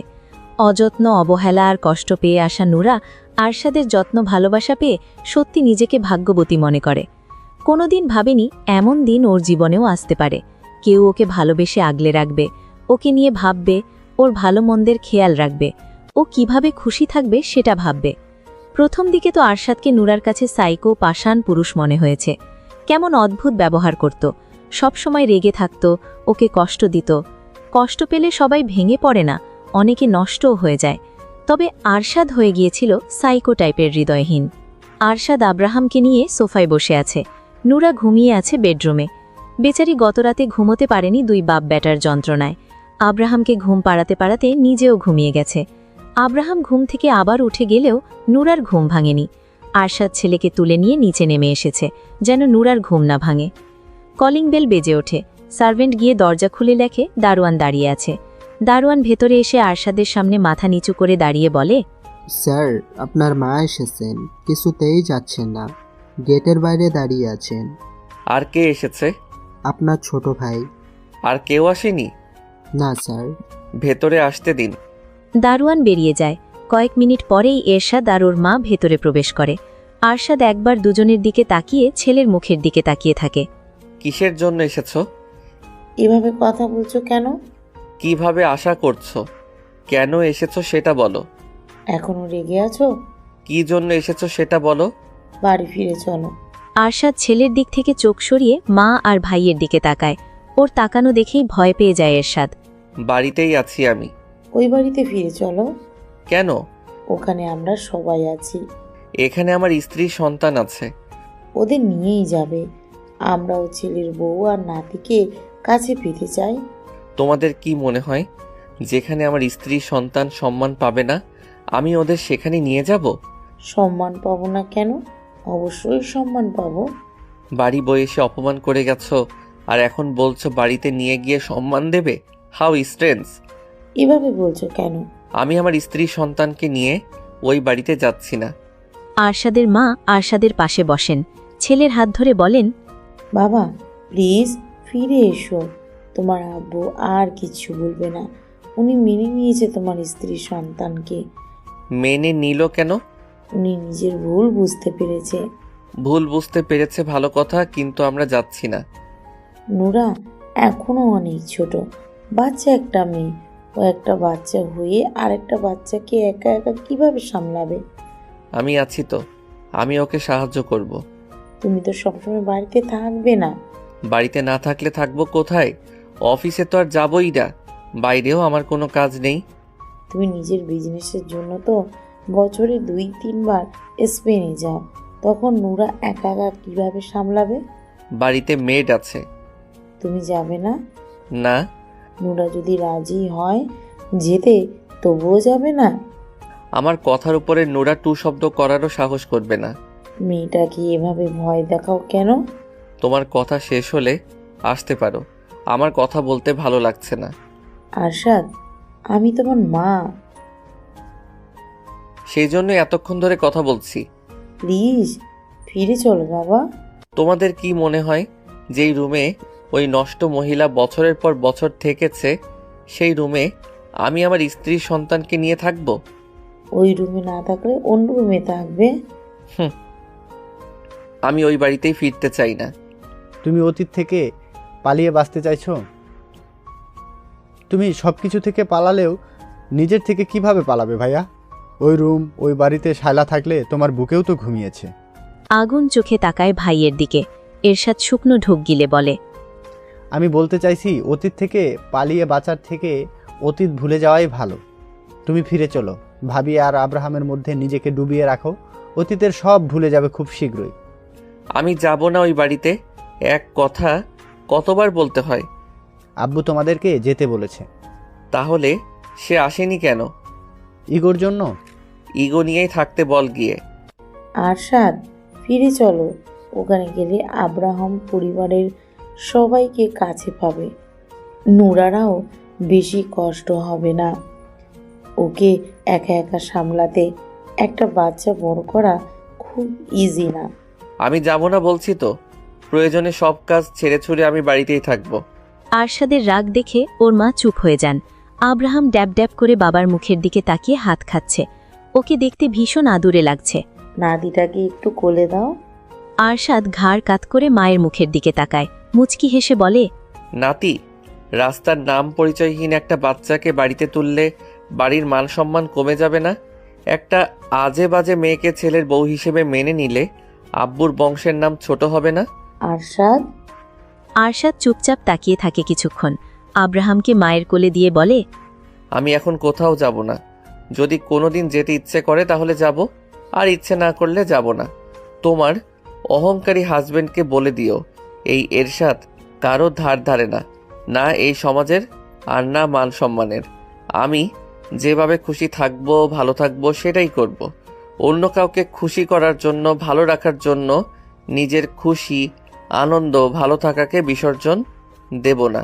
প্রকৃতিতে রাত নেমে এসেছে। চারপাশ অন্ধকারে নিমজ্জিত। আশেপাশে কোথাও নেই শহরের কোলাহল, ব্যস্ততা। একদম শান্ত নীরব পরিবেশ। এরশাদ আর ওর মা রাতের খাবার খেয়ে কিছুক্ষণ আগেই বেরিয়ে গেছে।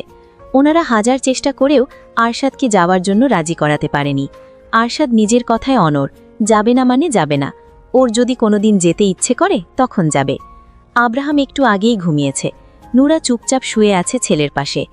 আরশাদ নিচে গেছে, এখনও আসেনি। বেশ কিছুক্ষণ পর আরশাদ রুমে প্রবেশ করে। নুরা মাথা তুলে তাকায় ওর দিকে। আরশাদ দরজা লাগিয়ে এগিয়ে আসে হাসি মুখে। এই গম্ভীর রাগী মুখে এখন বেশিরভাগ সময় হাসি ফুটে থাকে। হাসলে লোকটাকে মারাত্মক লাগে, নজর কেড়ে নেয় ওই হাসি। আরশাদ সোজা এসে বিছানায় উঠে নুরার দুদিকে চার হাত পা দিয়ে ঝুঁকে পড়ে মুখের কাছে। কি দেখো এভাবে তাকিয়ে? নুরা এলোমেলো দৃষ্টি বুলিয়ে বলে, কই? একটা কথা বলো, কথা বলতে গেলে তুমি তোতলাও কেন? কই? একটু আগেই তো কই বললে। নুরা চুপ করে থাকে। আরশাদ নুরার ওপর ভর ছেড়ে দেয়, ঘাড়ে মুখ গুজে মৃদুস্বরে বলে, তুমি সারা জীবন আমার দিকে তাকিয়ে থাকো, আমি চুপচাপ সোজা হয়ে তোমার সামনে বসে থাকবো। শুধু আমি বাদে অন্য কারো দিকে না তাকালেই হলো। আমি অন্য কারো দিকে তাকাতেই চাই না, অন্য কারো নজরেও যেতে চাই না। হাজার অন্ধকার রাত পেরিয়ে তোমার নামে ভোর হোক, আমি সেই প্রত্যেক ভোরে ঘুম থেকে জেগে তোমাকে দেখতে চাই, তোমার মিষ্টি হাসি দেখতে চাই, তোমার হাতে নরম ছোঁয়া পেতে চাই। অনন্তকাল তুমি আমার হয়েই থাকো। থাকবো। বলো ভালোবাসি। নুরা চুপ করে থাকে। বলছো না কেন? তখন তো বললাম। সারা দিন বলবে, আমাকে যখনই দেখবে তখনই বলবে। আমি সব সময় তোমার মুখ থেকে ভালোবাসি শুনতে চাই। এখন বলো। ভালোবাসি আপনাকে। আরেকবার বলো, শুনলে কলিজা ঠান্ডা হয়ে যায়। ভালোবাসি আপনাকে। আমিও ভালোবাসি তোমাকে। একটু চুপ করে আরশাদ আবার বলে, আমি আরো 3-4 বাচ্চার বাবা হতে চাই। বলো, আরেকটা সন্তান কবে দেবে? আব্রাহাম তো এখনো ছোট। তো কি হয়েছে, আমার বাচ্চা ভীষণ ভালো লাগে। আমি ছোট ছোট দুজন বাচ্চাকে একসাথে কিভাবে দেখব?